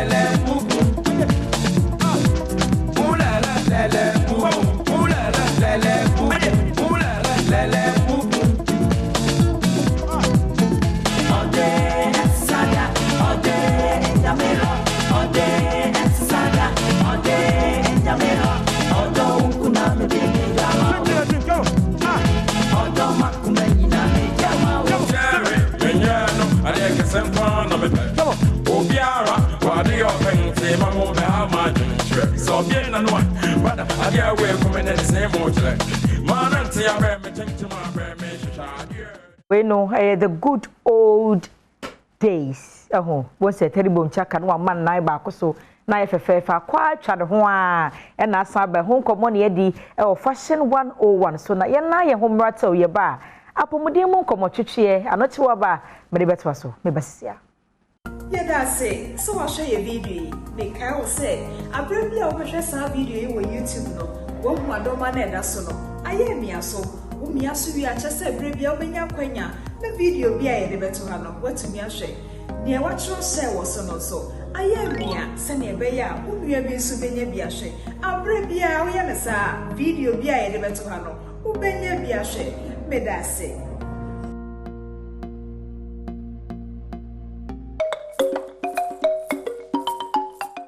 Anoche ba mesan emu akwa ba bedwam so ne afisiam so e Adom TV so na de aduru so no ye bedi apomde ho nkomo me se ama me ne wanse na ye yare sanso ena se adwuma wo mpo na wodi apomde anya de se wo betumi akwanu nti ena brano ya na ye ji adwase ye de apomde ho komotwetwe ebro na me kɔ ba herbal center onim se brano ya me no mu di nkomo pa na wo mu no hwedompe mu hawo awo wa wo de no kra no kyese anya nkwanhia mabubu pempempe a wotumi hyehyɛ ema ne toa ma wonim dada sanse brano ya na ye di nkomo na na yenkɔ na yensan ne wo mu eni nkomo Sidika Abubakar as usual ono watna se won so na woto nkra ema ba herbal center ena face when Dr. Bano ankasa ewa ha panyi na tietia chacha mu abafidue mu akere se woni mo eba abedi nkita ho abusua na mo mache mo akwa ba doctor yesia oba ya che na de waba enya so nkita ayo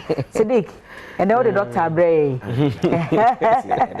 aza be kasi ya na ngofo bebre kra ho do mo akọ ne kwa onya doctor bonse na obi akofa wo kan yare kura wo mu hode wo fra doctor da so ne kosie enti minim se doctor wo manfo ho adaje ye da mase se mo ye ho adaje pa na doctor ne wada roma ye ni nkomo minim se ba he ba de ne dompe mu de mo ye ho expert ewo enti ye nwura mo ne ni ho no mo nkomo kakra ewo makache ye chetie fo ne ahwefo no kwasam se ye ka ba ne ye ka ba no mpe ba nkase ba misisi ba mi chepe ba mi kotodwe na se obi frame o se doctor yesi me cartridges no doctor no se cartridges na awewe na we so bibiduro ye ho adwuma ana me se ma me bu sa doctor na se de no de be hye ho amana yeyi gisa wo baba ena obi sam se na me baba me de na sa de no akoye yi na me se o we fi say ahahan na tifiri soro be gu fom da na tie afi no gina phone no so na me say we fi say se na tie na da na nipadua no so kora 3 days unware ya wo do safa so abu se na tie na prepare na say yekofa ahahan no free na tie no nti say ye de na tie no gu so ba bi awewe no nya ahahan na na be ko akɔhye ho amana ya o se doctor be ho atomi obi ati na djuma mu brofo sadi e kan no doctor ati na djuma mu brofo wa we bebri wani so wa chemba mu ati ese do mu bi enti a wo ye doctor na wo dia bibidro esa dompe mu ya de doctor me de se aka say ikra no e bible mu Yankopo ankasa boy no wase yemra asase ni bedi ade aba no na mfa de hahan no e de ensaya enti ayare sanyina wo habem ayare sanyina so wo abibidro yeah me kase maye obatan ya na me keen wo nkoda ho pa drum bi e baba ya ba kwade pa na ne nan ese ogina wa na ba kwa kohye ba kwa chi sei na fe ama madwini nyina ye he eyo de wanya nkwanhia ma ndompe mu abunku na mohwe ana de ne de obu abun sakra na e bole ga broso na fe ontime nyiri nkoso ni nyina mohwe mama ma yendi kan tu awofofo kakra most of teteno na sa na ma no na eni ho nenti a eni ho ne se na ye de nkola na hye yachi na ye de ntoma abɔ no so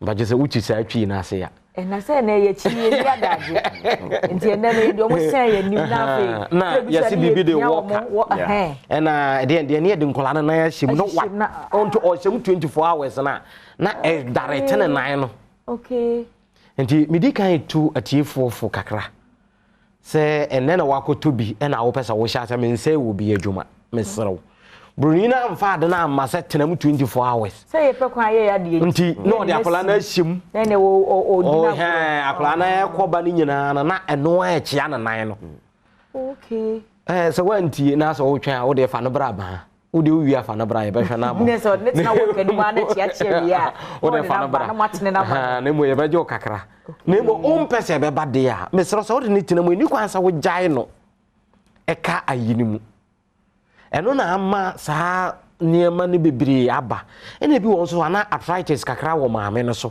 ana papa no so enti se owo akola na ebi nso tumi ba ne mu ma eno so tumi chia enan no enti saa niema ne mienu pa na ede saa hawo no ede ba ena ye we yare bi ti se diabetes se ewo maame ana papa so eno so mutumi transfer ekonkola no so se mi wo bi na me mo a me ba no timi nya bi otimi se heredity okay enti eno nso so tumi ma saa nsunsanso no de ba ena papa na nkasa owo bi no ena ye ken se wantie na wamfa nani ankyere ba na oye na adwene se midaduro so wa wo bedaduro no so wa akoduru ba bi won kasa no so ba benya haw ena se wuti anye yi na wonan anase wusisi anase wo ba bi kobu a kasa no to waya na eden pa ɛno na obi ho se yekoye me operation doctor ne ye be kwakere me nan no na me nan na achia na doctor no na anye ne yi mesrew ebi enye doctor no but ebi na onim fidi obehwe saa ne ma na hunu se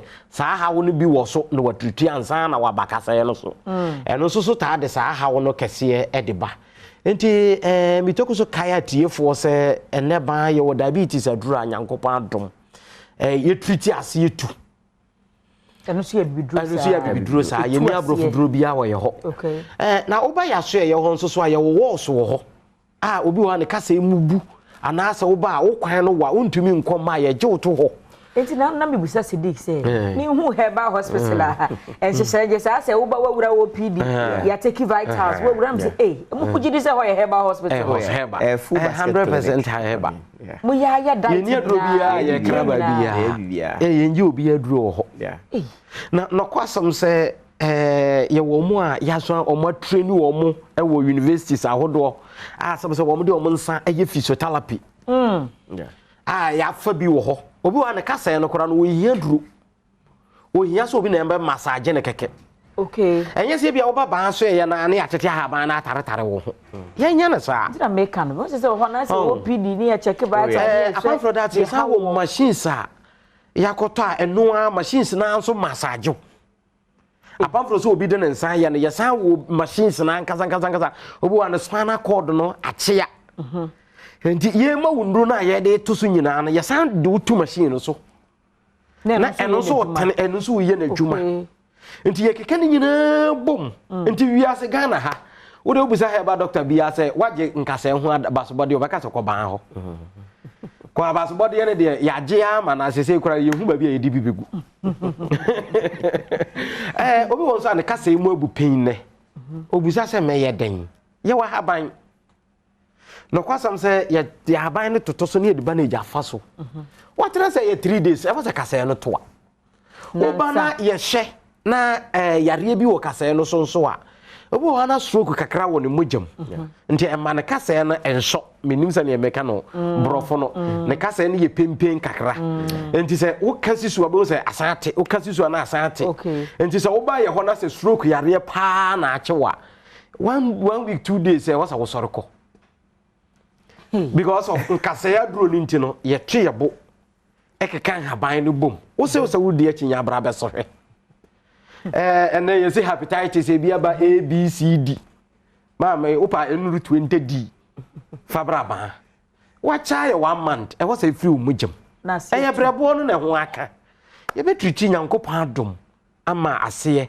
atu ba ya duro ba ni ba bia ukoshi obi no ka che say meton ba duro na ye de nam ha mate se na se bi mu teka mu ye se ba anka se ya duro ba mesrew ye ni aduro bia wa abonte this wo ba ya this wo ba so ye ho because I was here do fan hwehwe mu nyina hunu ade kura ama wo kasa no e ho aka ansa na bo hu oduru a mo de mu ade potenya aduru a ye de beka wo enye se wo ba ya beduru ha na ye de aduru ma ye nya ne sa wo ya so me nton aduru no wo ka ene ngu pharmacy so no na tia ebi ni ho Sidik minim se branches no edoso obi hwe ye obi pe number so ebi ana breeding tie se ebi pe ni adaje eti hin na asoye no obi betumi ahumo okay ne di kan ye wo kuma ase ye wo enkrai ha ene ya sa wo ku forudia ne bom no se enkrai ha na wo hwe ye free ana se bebi a wo no gidi se akra na benwa eno bebi mienu na betimi afa ere aba ye nchen se bia wo ashaman klagon tema ana se ho bebi ana no be faka se oko nungwa barrier na wasio bebi e fro Lashibi community 16 junction usio junction so afa kwa no straight be kwa to bebi e fro ho Bao City Hotel, Ofi Bao City Hotel at Dice Junction. I hope my matuni didn't say Bar Junction, and I'm so be doing a soundboard Cacranisio. No man ever say at the baby pim, or show. And I'm Pusebi, I'm baby on crime memoir. And one is over Faka Echo Spinters Route. Now watch remate and answer driver and say, on see your 18 bus stop. We see 18 bus stop or taxi station, we will catch on say Oko Bar Center. Over the baby pim, or show. Say Kufuria, and so now. Let's just say be a baby, I want or be few a background, a bed, a baby pimo Kufuria, ye war sports stadium no, and Chen Hope, and Nasibia bar 205. Say Ufi Kufuria Krum now bar, and also sports stadium and which are him.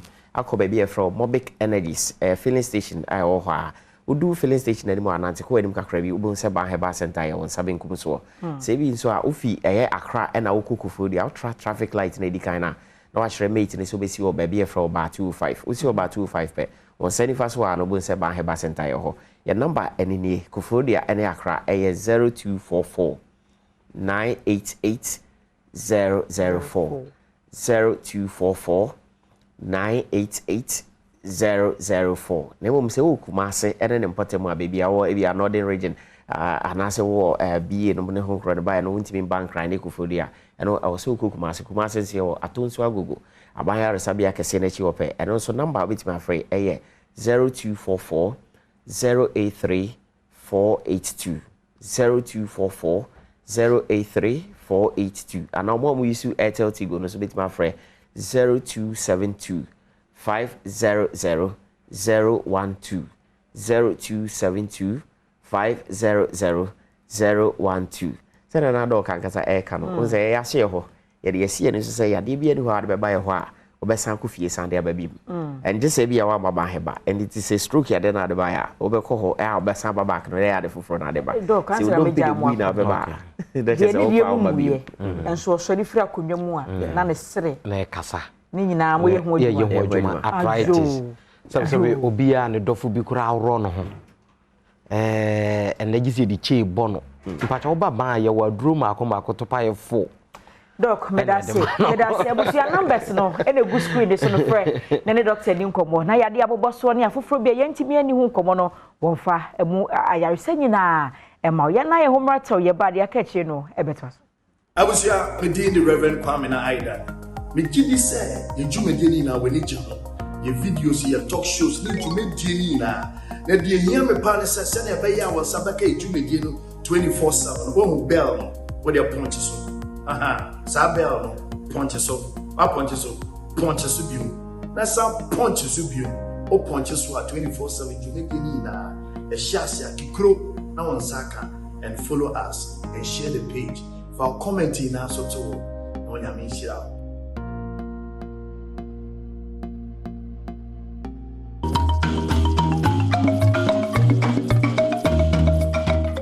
enkomo no na yeguso a yetwetwe ne nyina ya apomudi mu edie na enei masanya pamfomienu we no guess ene yatena se women affair manko a yedi mothers day we so manko na se yatena se ne yedi nkomo se de mema ne ye no ma no so yankopon adaroma yenso yekoye ne mu kakra na we no eye Grace Gift Herbal and Laboratory services Grace Gift Herbal Clinic and Laboratory Services on say osi Adom achede Grace Gift enti se de bia na mene amajubikete ehia ne nso ama atena se machi en na mpom nyame adom ho ode ti se bon resi nyame gususu adwuma kakra o seja when day Adom no ebia so yeso sa pepepe na yeni Grace Gift ho nkomo kakra minim say na wo ba de baba aka wa ma fe me tete first pa ba na mbota king no ma fe me tete sa wetumi aye na ba cho so din de say ba cho fe ma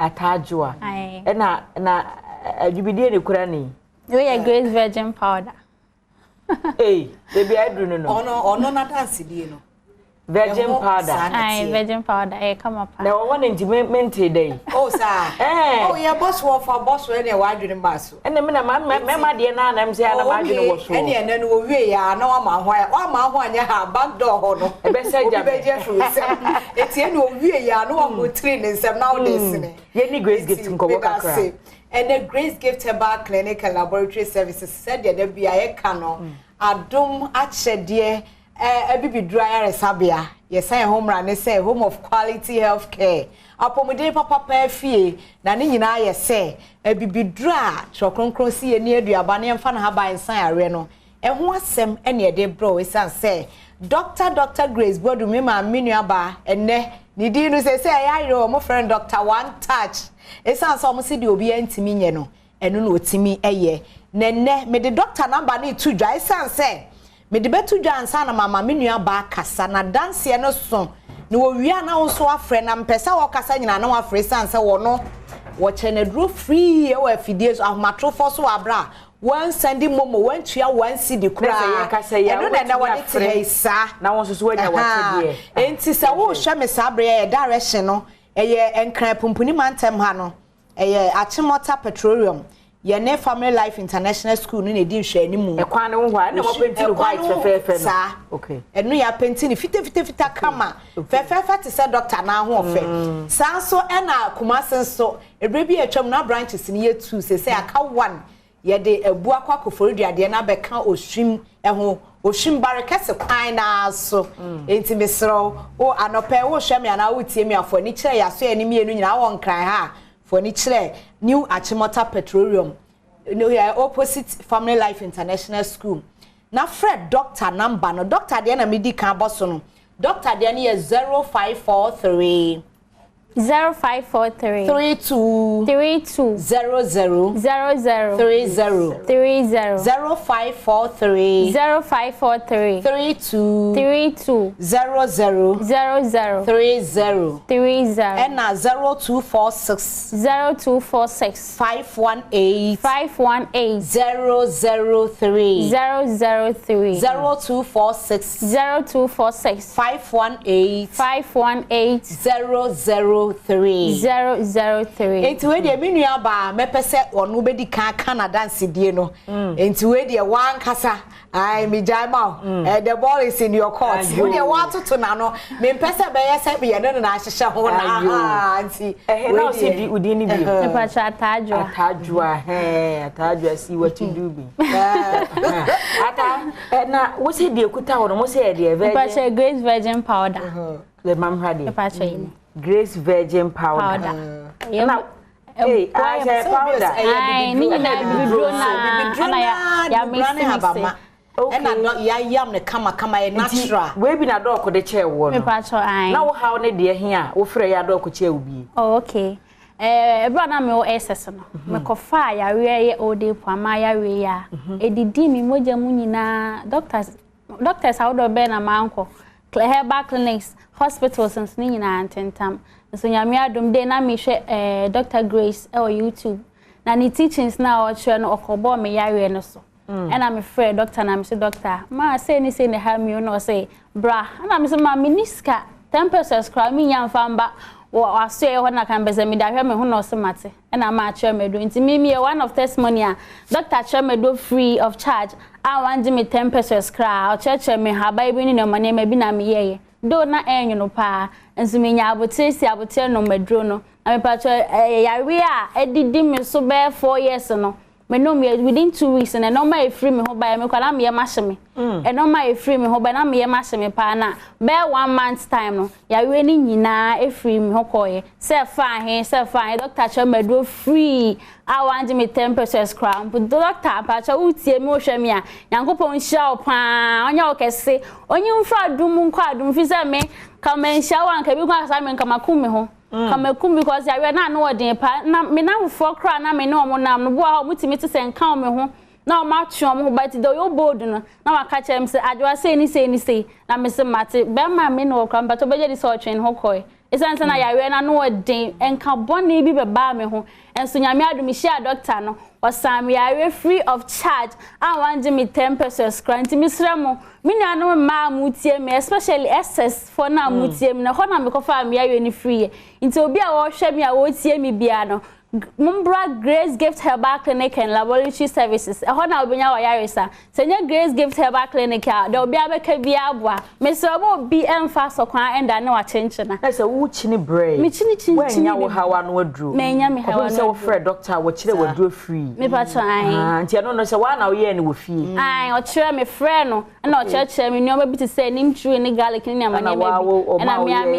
ye. Okay. Tim ye 2 weeks. Cry, I really nyina. Yari atsam so be 4 years no. Ni nyina koye. Okay. Enti eno na bra na ohun doctor ni mo. Na me nim no cry ampoda. We efiada no ye kasa wie wo Angel TV. Eno oni ehia ye. Ti oba ya no beba mo fa nam so ofa na de ye adwuma ai. Ofa kodwo ha ya kwa ge ye hia wo hei. Afede minua ba yi sire aden osimi wa dance enti mu pomu. Enti woni ye kokumase last week. Station bi ebe ko bi wase me se medi adanse na doctor dia waya ama me no me hu bi da afa ni magye mo di se mo tena fidie so ya mo ka se doctor wo ha no wo hwe na se obeche wadro otimi o che dro wa fidie so na afa ni magye mo di pa se ampa se oye obatampa enti anu achi ye ba ye ya ye call ho no e na omo se ne omo virgin powder no so yama ni bia eno so onyusu enka ho enti mishia ne tamanka me yawe no kwanka ekoda dada enti won de oye testimony no odi we no kwa kranti we ne de ye for protection keke. Oh, okay. Enti we ni de obi atimi use se be ya tambia bia enti sa ebi abakwa obepia kwa abonten water close set ni kwa se nipa dodo use enti ube use aba fie no na wo de ayi o fokotena na wati bia go mfimfin na waka tale so bon se dro ne be soki wo inside na wa insert se bia no pa na wo free fie a ube uyi insert a wo kodru fie a na wo clean wo kama se bia nwura be because bia na wo ne be se mo awarefo ese de aha wura ho anwura ne bia obebieja enti ebesi kwa ha nti sa nti anopa na oba na wo use nti ubekọ fie no na sa ya adwuma kama na wo clean ho na ya nice na bibia ya kama de amount enti se de ya na etefi so ya afidie so ya kan dodo na nim se ye bosrem ka bi ne ye ka omo wo doctor echa omo aduro awaduro of phone so a omo bedi adanse no e dawson o se tere bi so na fere ni nti no no bia na sa ya re mo bebre fere na so sa wo fere a egu anim asesan sa oba de wo yo e wo sa wo yo obasima obasima ne sa wa ye we se kama na wonam ho abibia nkeka wa bia ni ho eno na ma we yo oba e na afensu minu aba se say this week no cases are a year record where hopaye sebe youth no 26 mema 26 28 for sebe sabre moja mona e wo se ne ho ye den no wa ye sexually weak onya 30 years 30 kra onya wa ye sexually weak e wo mpem enkomo ne ye de oh yes enkomo ne de pa safa doctor number no wo mon free doctor number no e ye 0543 32 00 30 0543 32 00 30 and 0246 518 003 0246 518 003 enu so minu aba doctor amaye droba kwa si emfa nche mema ne free bonto se da bia ba ye che no ye che mo obi anya bi enu de ye cha ma wiase nyina obi ohwe ye bia no eye bonus for mema de omu ni ha obi anya omu ni yare ha mema ne minu aba wo na be ko but yes se anaka mo me kai ho bani wo mo de hwe omu nya kro minu aba be bo se jade okeka ka o jade okeka ne ni yo jada wo yes aka ya de ohu obu hon ma hye no but ontim ade we nya isi sao de odani ja ho no woni nim se de esi hye no efa mo nti mu be chenu enti ano de minu aba doctor na de asoma ne se de wadi enamu how hu adanse no STDs no yare no ho adanse no ono ankasa nka no fa nche mema no free bone to yedru bay ye bre no yaso okay me pa cha menu ya mema no ma mutie mi se wo emre e wo mpem a mpa cha ye garlic ya ye die ya round one no ye chidi simu akokko me pa cha ye be yinketo amiensa na ye hwane ho me pa cha ye mfa se kan nka wo hwane ho na wo de go ayuwam me so ye blending so ayuwa ne ta na wo de go no wachi uchi wi abobo ne round say the obetimi amene because ye be mene na wo de warm water amene okay so na obetimi aye wa bra wa ko gym na so wa ye exercise wi anopa no want to anye kra 3 times in the week but so utimi ye ne da bia nso ya watu edi bebwa pa no ya bre ba ya no petututu na aduane nka woyem no na wa ye na wa mene ni de amene na che say na no na be wo say obe man da bia na wo gina aye adwuma kama ebusia ye ne Grace gift for na twetwem koma Grace gift herbal clinic and laboratory service and twetwem koma no chiwaba me ma me muso na o ma hene kwabna sante international pense mu o de ato aso ama me mo ache so watch your video, say your thing. You be here what I say. Subscribe, share, like it, and comment. Now the videos be brave, never grow. So be here for François and show. Adom TV, Adom FM. You want the mama? Me that's it.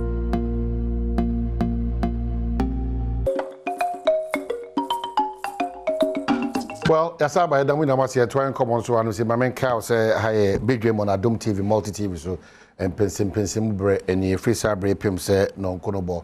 It's a collective responsibility. So my Ghana, you better chama BBB Timako and kama edia main. If you are an Hafonian, be a proud Hafonian. Makacho say would you didn't share honoma. It's very important. Inti Hafonian amachamu from the House of Chief President, Yang Fohini. Ne mpenyu fo nyina ko tech ne wona kaka nyina o mahinso ne sankore munyina. We are proud of you. Under the able leadership of George Boache, I have a regional minister. Thank you for leading the region. I'm sure you are leading us into success. Yakwai honsem suguso one ye members of parliament, ye potential presidential candidate Eric Opoku. Your wisdom port, Alaji Collins Dauda, ably supported by Dr. Benjamin Yera Bano, Yera Bobi, Deputy Ministers, Sports, and of Almighty Frida Prempe, and offer Bruni Venture Capital, Yera Gama, CEO Bechem United, Nemo Amakayina, and in ananum, Alexi Boamunina, Alisco P, Yadamasi, Achensua Hima Papebi, Munina Yadamasi. The big one is the Ghana one. We are Ghana, be a proud Ghanaian, exhibit these qualities: truthfulness, honesty, patriotism, and love for your country. So help me God is important. So of course dance as we are Ghana in a PCH Chirman Yakamano. Sa Ghana, Bibia Baba, Amabia Kokama Edia May. At the paying for say Dr. Dixon Adomako Kisi, Oko Anya Soutuma Adeshia Honum. Or represent your own interest, but on the ticket of the New Patriotic Party. And what's us, Doc Akwaba? Thank you. So na I just love this man. Elronia made them know that personal experience and relationship. I love him, especially on matters about health. Adriania Woody, the need for exercise, and the Abrabo Futu. On Saturday, animal be beyond, and the ground me no in social more than 2 cups, only in drops or the and can trade a crowd. What more do I know? Adriana guy, no the cocoa crabby, they may need to be bree. And Japan for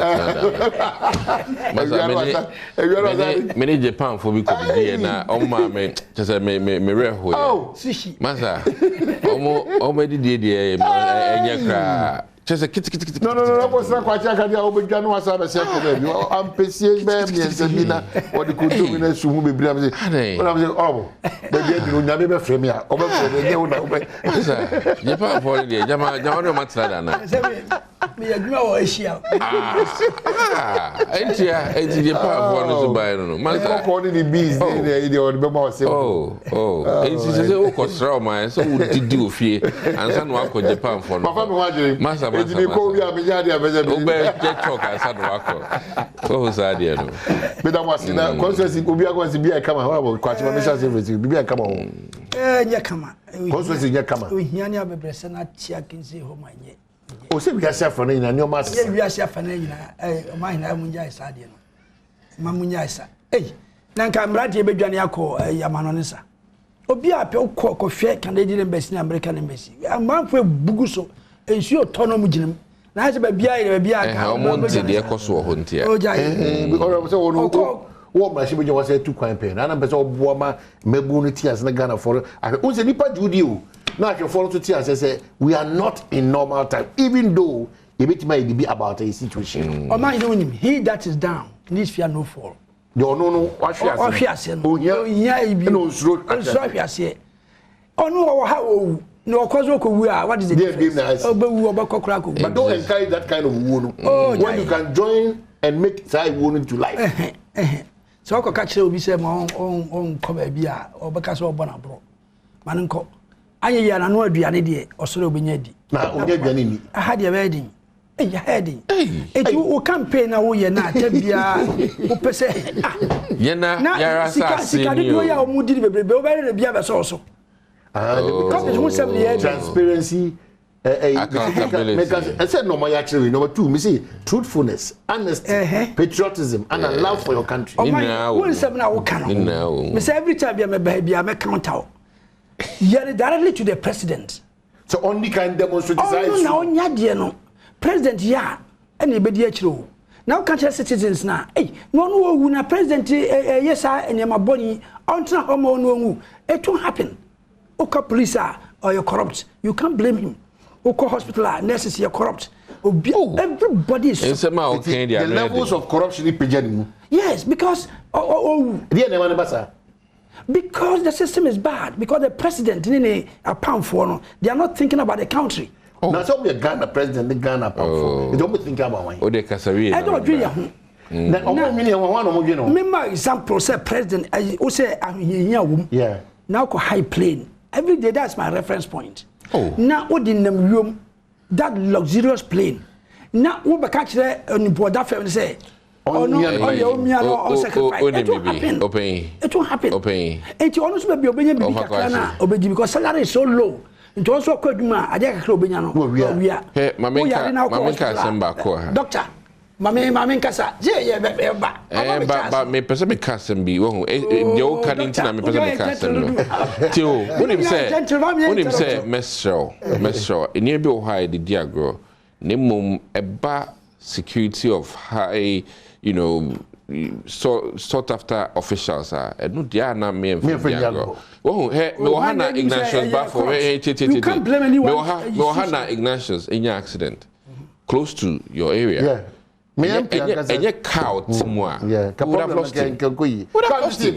What's my say? And your cow, Timwa, and Tinebo, I have made I do agree. Or no cow, Timna Sebuno. Yeah. What about the ordinary people? Name, I mean, my point is that I will making sure, say, almost very luxurious, comfortable car. On the general, so, and the crescent, me know we are just, and the crescent, and I share my you need to know any problem there. A share amount for some more money and so on. Pretty now. And to them, says a panino, I do who this and you say, a minor, and to one artist will sacrifice. One time, but the trainer so a Ama enema pibet me akoron ah we are minister dey nyina what man say after 1 year no law say obi empede eto mo obi atumi kwa ba no hospital after 1 year wo ba ubeye president 1 year no e don tutu niam say after that time no e dey kwa say ma chance ma kwa brochi it say me hospital regional ban ye wu an ye nyina ye wu ha that is what will save this country now the one my hospital no aja na obi go wonya yare pe no ama ho pa na uko. That is not fair to me. Any speaker from Canada. I'm not segregating. Already this conversation to this. My Ghana and Ghana. Yes, yes. Wow, privacy car. Now they call outside. No problem. No problem. But so now who many year. Now what's now 1 year? 1 year here. Oh yeah, no farmer is gonna quabruchi. What high place special? I say about Kenya. No, because oh yeah, it all of us. Grants, yeah. It will affect me also. No, me can't say oh yeah, because that's why the University of Ghana Medical Center. Obiba say, you're a doctor. Oh yes, our hospital. Say yeah, ma a tertiary yariano, the liver, heart, and all this specialists. About how be yedumano. Make me bano. I've told you say you fast and go babe yeduma from the US. When they do your penina ojina. Yes, or the Oba, what University of Ghana Medical Center at home. Oh, phase 2. Oh, dear phase 2. No. For the records, phase 2 completed. Thank you. Thank you. Continuity. I'm finishing up. When you talk like this, up the gates. What I'm saying is this is the vision. This is the vision. One of the problems in Namowo, Murefi say. Nipa nipa in the sense that local hospital doctors and nurses on allowance and the mom face no matter and no that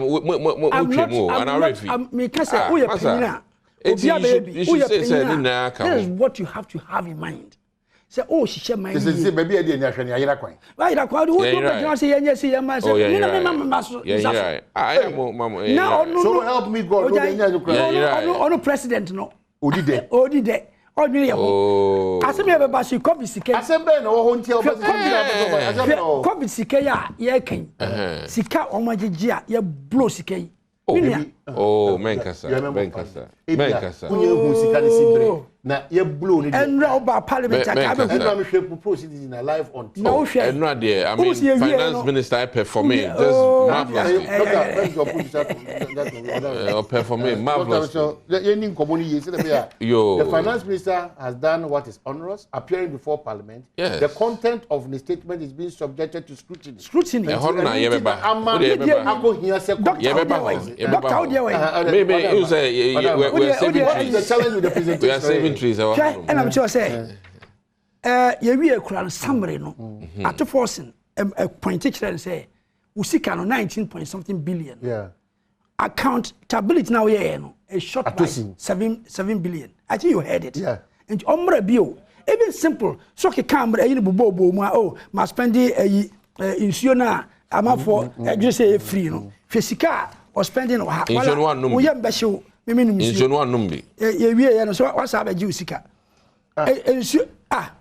me no why I say insurance you saying me person quote you directly from the book no now who say insurance ya no water health facilities no 400 something million insurance say kaswa aduanom supply no or say 12.1 million Ghana cedis aduanom 7 one day near to 2 aduane no ene wa hey 12 Ghana for say ye dibibi bram free a ye ka se hweso ahwefam ono to 2 aduane na ya yoro amanfo yare nyina reho so yeah also no make you president you mean person be no who make you president why identify a certain weakness or challenge yeah let's deal with it yen say aduane a ye de ma Ghana for di ye no o se aduane a ye na ye di where be sika we na make sure say COVID that bar. But don't forget that other private institutions support to aduane bre no it you ever subject to first can come there and make sure say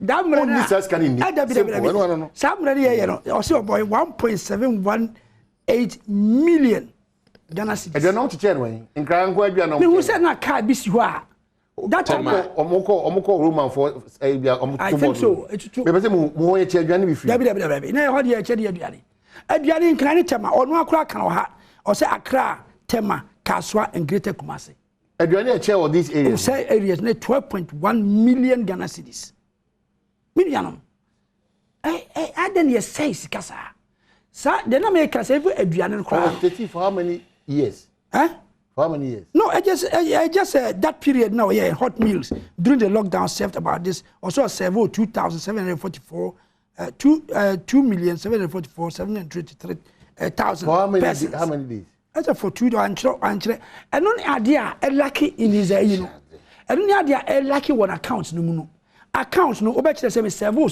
so number of days like this into a cost like this where the what quote you figure no o serve nipa 12.1 million because oka say this year eti hey betmaka say me spend 80 billion exactly on aduane enti me spend the kwambe so say what breakdown no breakdown here no has so say dry food no so also spend 42.24 no you cannot just be quoting figures breakdown no way na me yana breakdown nim or say nipa no serve 1 year 2.7 million and was serve e wo he and was say Accra Tema Kaswa and Greater aduane anyhow se mebe mu kakra anyhow oba me mo be gina ho na mo be o ma only you say dry food so or 7 war Greater Accra and Kumasi and so 42 na za how mo bo mo kunta o ma se be yes doctor be mo I know and was say insurance so you fire no holder you know oboka 556 million for smallholder water supply. One may foul some fancy on cocoa baby no. And no accountability. Say tankers na here or say no 556 million Ghana cedis. Another one, or say insurance electricity. Now mo consume mo consume 200 million was made for free water and electricity for lifeline consumers. 200 million electricity no. we say oye free no no we can go on and on and on but there na one o dey say Chabu Banka be hu or the figures na and also go to figure no 600 million. The figures are quoted without the breakdown. No breakdown. Okay. Agenda 111 na advert ni ade na no mo ye no. See you be see. That's agenda 111 enka na sata menka. Enka ho na ode be hye mo ha. Siska no wadi nti omo bia. Ya wadi e ka be say tell man. Wadi say you. Esa unya baby fa sha. So what goes into agenda 111 account? What did you say no mo ye dede say mo see agenda 111. Dede ni say. Advert na ye no TV so no. Eno say 600 million Ghana cedis agenda 111. Don't say that. Minia ene she hey. Omo try agenda 111. You try advert ho. Na so we see die no. But don't say advert now. Na so we see die. Advert no be agenda 111. No, na no na e ka. Ordinary ka se be see die o be see. Na no cost you 600 million. Oh, enter o dey say also in China in Bremen to me nkasa. On kire ba bia o see hospital. Architectural drawing, structural engineering work. Why? Ni na. O be see die na. What could draw 600 million? A dino here, and you what? We are 600 million more. 80 was agenda no, and no be new. I say program for continuation of agenda 111, and also 763 million, apart from 600 million for agenda 111. I am for now on Baham say be cut sword, no. Nina say all corner, cars or deal co petrol no. V8 was swak and I cost 763 plus 600 million. Enter sir. Na sabi University of Ghana Medical Center na Mahama see no e be cost to SK physical what was 600 million plus 763 million for agenda 111 e dan so hu bi minianam ansa na che say onu ana yi aye wona ha o say security operations and also cost you 1.2 million security operation 1.2 million for security operations for COVID no asin the cost ye you for na for no omba bunkrofo no na mabonti na ombo e ho ban no now ya bunkrofo every item be on irrelevant okay if you are the cost no they attach na wo problem uhunu ye nyese wo hunu uhunu se posifo eni asojafo ejina mountain so ehwe se we uni kwan so okochie we uni kwan so we kofie aha ye ma kwa bere so be pie you saw it and only 1.2 million so if you have a challenge apart with from that 875 million for security into the count one about 2 billion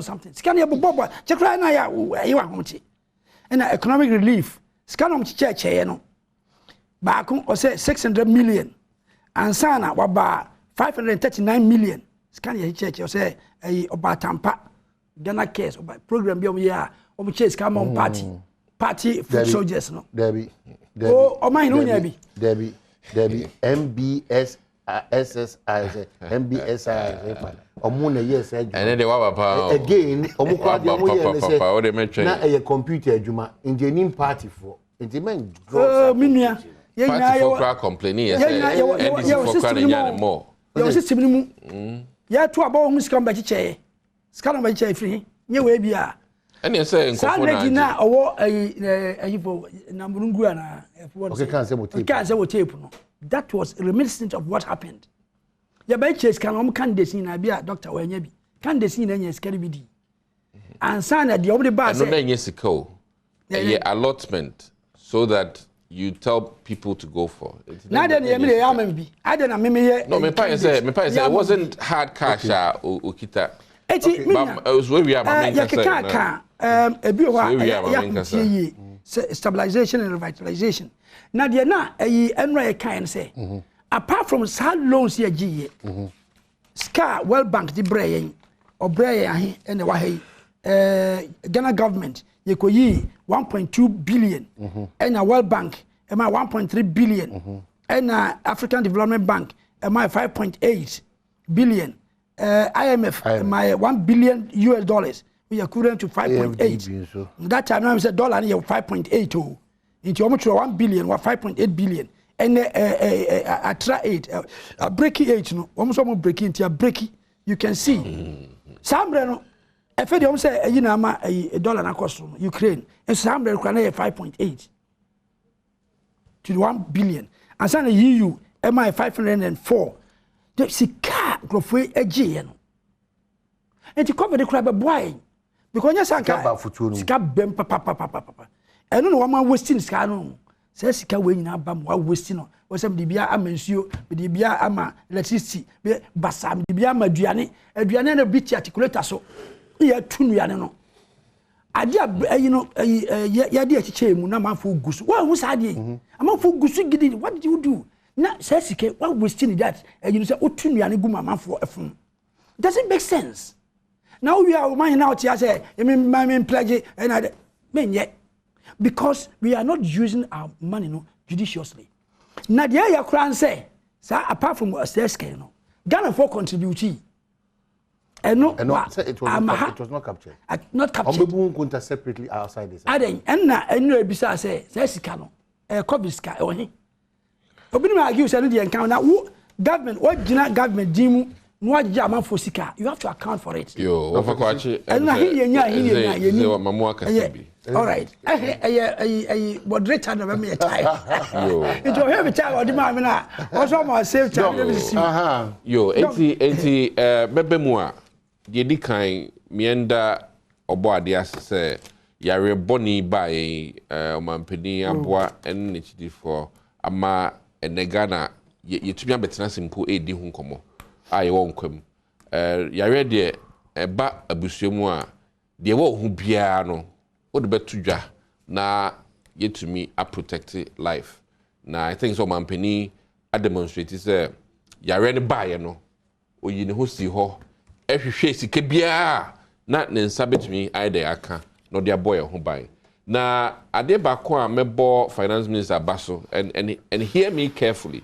Ne say waba bedwemu abekasa se ampa sika dodo a eba me nsem nie ena sika dodo eba no so no sei na ye che no ekoha ena ye nua be ma atofo sen so skasi so se no krenya menim finance minister eni abedi no krefa sika ode call bibi ode call ne mum nhwehwemu ne gina municipals na sika no koye nhwehwemu ni gina ministries a sika ne eden ekoye na eno na meka say aban no wo nhyehyeye yenya emrahye bedwem aye nhyehyeye say institutions no we ene beye auditing we na sasem si a obeba be yi ano ena committee we aye public account committee ena nhwehwemu no dura ombeden nkofo ba be yi o ma no wo ho. Enti me question kese ne say ahopepre no denti na ye ahopepre because yeti hey aban ye parliament we have empowered institutions to do this work. Na me former president Obama oba Ghana me de na semba ko kan ye toma me tim a me pe o say wankase ye nto abapa o osi ye ma ye institutions ni nye adwuma na se institutions ni adwuma yi a emfa ho aban a ebeden ebeba intermediate am of the role and position say the essence parliament here ne says he empower the appropriate institutions ehwe ye sika semu ye friend checks and balance na ye making sure so ombe ye omejuma to the best of their knowledge and power. Some years say when we nom the report bringing say Ministry of Health sikafuto no dodo record ho no ye nhwehwemu no 10 cities ayra ana 10 cities ayese en fanto toilet roll no wan fanto toilet roll eno ena na afi ye wonjina so mi obi ti say wayo mi asem until say auditor general adebetu just said no. Sir, judgment data na gezi no. Nobody had a case. Na aden in the end train Emma institutions are ya parliament. Ye die si ho so munye adwuma. Say as a oman he wafa driver. Now abribia no driver na ho na military car no. Tra ho na military car. Then so one wafa driver. Na say ofa ne say. Inti mesre asema me di to dwane ne say. Yen empower institutions I want my name. Na omunye omejuma emfa ho aban a osiso. Na omunye hwehwemu bia so omo de ba na anso enia then parliament has a say. Now we the fa a accounting atu ye ho so, which is not our role. We are to provide oversight after accountant for no our professionals. Akoyesa in Jumano. Omo de report baby saying king. I don't de mea meji mesika mbotum ama to force and say ko say Israel na person ko kan report na ko ho na ko kan report we are no aba. And I think that is my position. And as far as finance minister is concerned, no dear me support ejumedi obeye in the sense say ono enyo no ko dwemu ekoto toilet roll and enyo no ko to sanitizer na mum or this kind of command the various institutions me education saying to reopen schools saying ye na o ho na mi ami hu ye gani ya gani na sanitizer si ba na teachers si koje ama students face mask ba ye na hu sa niema we and say wasemi bisa e be bisa Ministry of Education and umponi entumi ko bisa honorable napo because say you no ho ye be bisa the current minister say minister 2020 2021 sika e ba mo ho from covid sika say na mo di ye wie nso no ye hwehwemu no ye hu say sika na nke nsam no to face mask no so tie e hina scan fire and no and na afi ye adwuma it mesrel me pauchopi me de ofa me wofa ba ko pe no ba chi akwa me wofa no enti mesrel say sa position so hwe na position America no enya appropriate dia no aka chem but I think say the institutions have to work for a lot of people to be suspicious about this whole COVID management in terms of music assembly, especially said me and Kasamiti sector minister a lot of discrepancies in terms of figures to put you out. Over the Vice President Becca, over the President Becca. Okay, say you were a car board direct for COVID. A business setting, a nurse for, a doctor for, hospital, a car. But what contributed to Baby Amudia Bedio? You've confused the whole setup. No. That's why the speaker has gone further to say a committee should sit on this matter. I say ye Kumasi, near Drew Koko, near Bunkunta.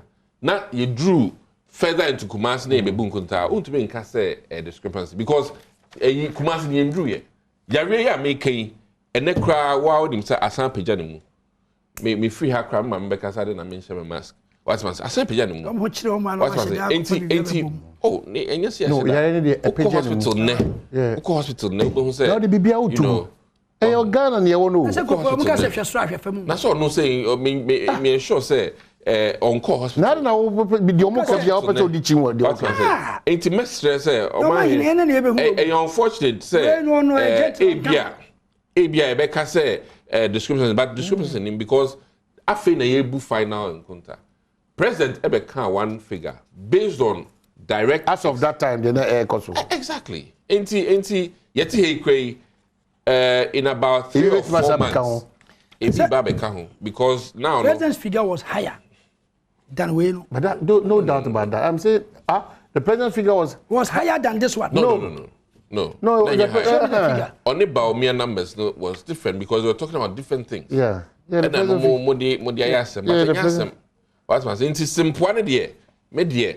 I will use this opportunity, Ghana for Mestremo, young and strengthening institutions, no. Omoye checks and balances. So what's the responsibility of the committee I'm setting? And no dear, speaker, no, speaker discretion. And no say, finance and health committee in share. No munye based on the acusino. And I think in all honesty, we're very big duplication of efforts. And I think mainly from a personal point of view, and sana public account so everything one because I mean it begs the question say are we saying BBAC committee once even though we have a committee already there and government machinery is working on this thing already intermediate it's the trust system oh it means that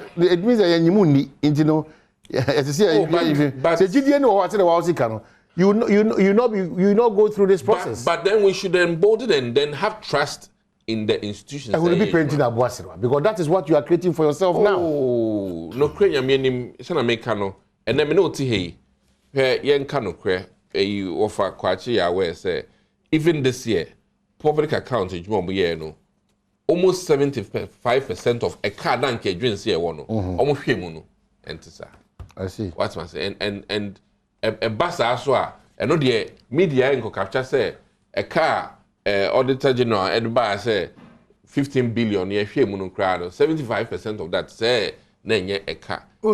A year documents na nkofo answer that's how we are aware. Me aware kra doc. What must say that dey kumi kra o ma hima kasa asem we. Na me aware doc. Dey kumi kra ne say yen fan say obi ye adwuma wo Adom Accra na ya transfer no Kumasi na o ye adwuma gusu ye adwuma ma Adom but ye beka so once o ye adwuma Kumasi ne dey sika oje wa ha na nya appropriate na nso company ke kro na no ye adwuma ma and so these accounting inaccuracies no na yes can edi and so now ampa ogusu age mama Adom and these are some of the things that yema no kredie and branding jai castigation because me no I'm not talking for just my government because institutions need age year bibia another person after we are president pa you are relaxed because auditor general for age suppliers any procurement for let's make the conversation simple. You are creating too much suspicion in every step that you take financially. This country. What I know what can say too much suspicion. Mate, no, I think that in simple terms.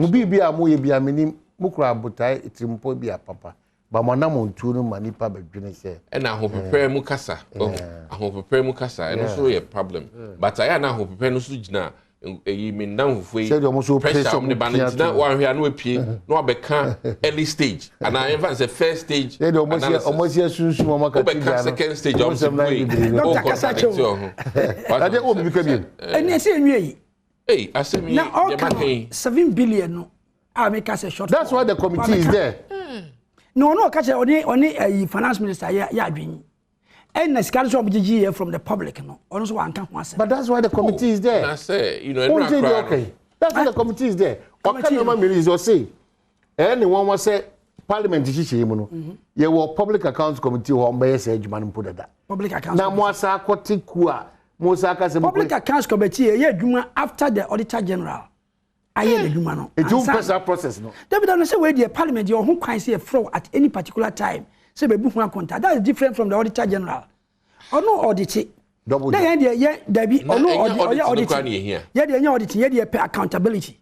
How do you account when you have audited? No. Sikana wa you know. Auditing no be say processes near correct near the ade. Yeah, they say your mouse can say. Bebu ho akonta dia odi scan ye we when why you simple way say me issue 1.something billion at the 12 anima crofo say the accounts na my process in process to work which affect your process and na akufo adu gira simpie so ka say mahama nim no ma one Ebola case e back country ma you be held accountable no him say held directly to all Emra na baumia ejina simpie so ode ne ka we see you I don't know no him say your systems wo your systems why don't check corruption your system why don't check say dollar no is stable why were they blaming Mahama only say na Bank of Ghana is responsible for that he is the leader so why you obisa enne ye di nyina aso na ado ni baumia say ade no ma ye no I say a man a butcher. What's up? Young try. Oh, patches. My systems in there's a process. Okay. There be only I don't know about control process, no. And this is the head that wears a crown. When I am president, now who the papa, a better than I say for papa. So in this case, then the president is wrong. President. That's a president of Bonnie, you know, or buy. Corruption baby by yakin. Because the president in your reshuffle, man didn't be on your reshuffle. Reshuffle. One on reshuffle. Oh, that's not for the do you be. I do you be. Tell me department. I aduma. Education na. I mean. Health na. Economic area na. And may say answer. Yes, biweni. O ma imagine so man tell me the biweni. Never call. You ever go try one bar? A racing press la Vodafone. If you demolition exercise, we need to wrap up on that.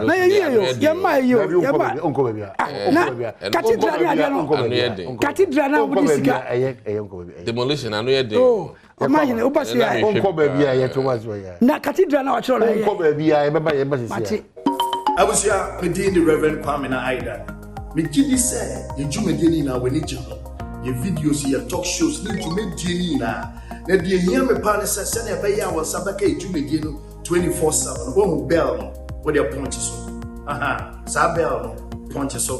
Punches so biu. Na sa punches so biu. O punches so 24/7 jumedini na.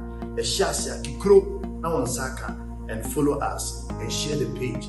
For commenting now so to on your mission.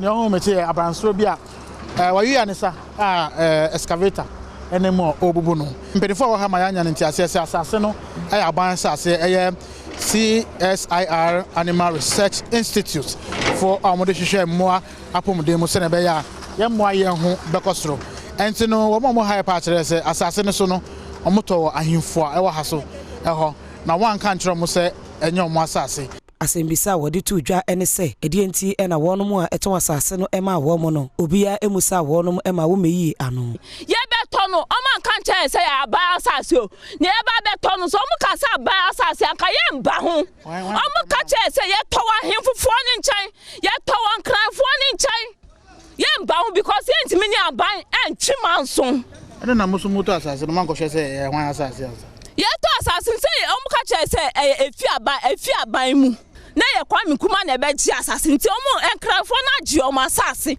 nti enya omo asase biom sa na omo ne ye nka ye enim se protway na ka ye abadia ko bia no ko be se skato if so sebi obi anu wa jimi onim say a prot na aya boy prot no wa se skato da koto omo iPhone dia ti iPhone sem no mo to ye Yeah. This one is a tough one. It's a dog. What mean? Yo, Bebe Mukaka. In fact, my main canocre, so we sit down in a boot. Easy. And a joke. And even just a one level power. A lot of these are story buildings. It's a no dear mechanical. Name you did no switch here. Embrano. Nkofo emfanye ejuma and I think say no kwanya mianim ankran asase to emunsem no say kra de eya too much unhu bebia umfamfa obekọ lands commission kra no wan hia on pakwa odwen say obeye search na ma no so di intracho because quote unquote ahemfu bia betua neka what must say and say nyema we no you can never really get it right. You're tough.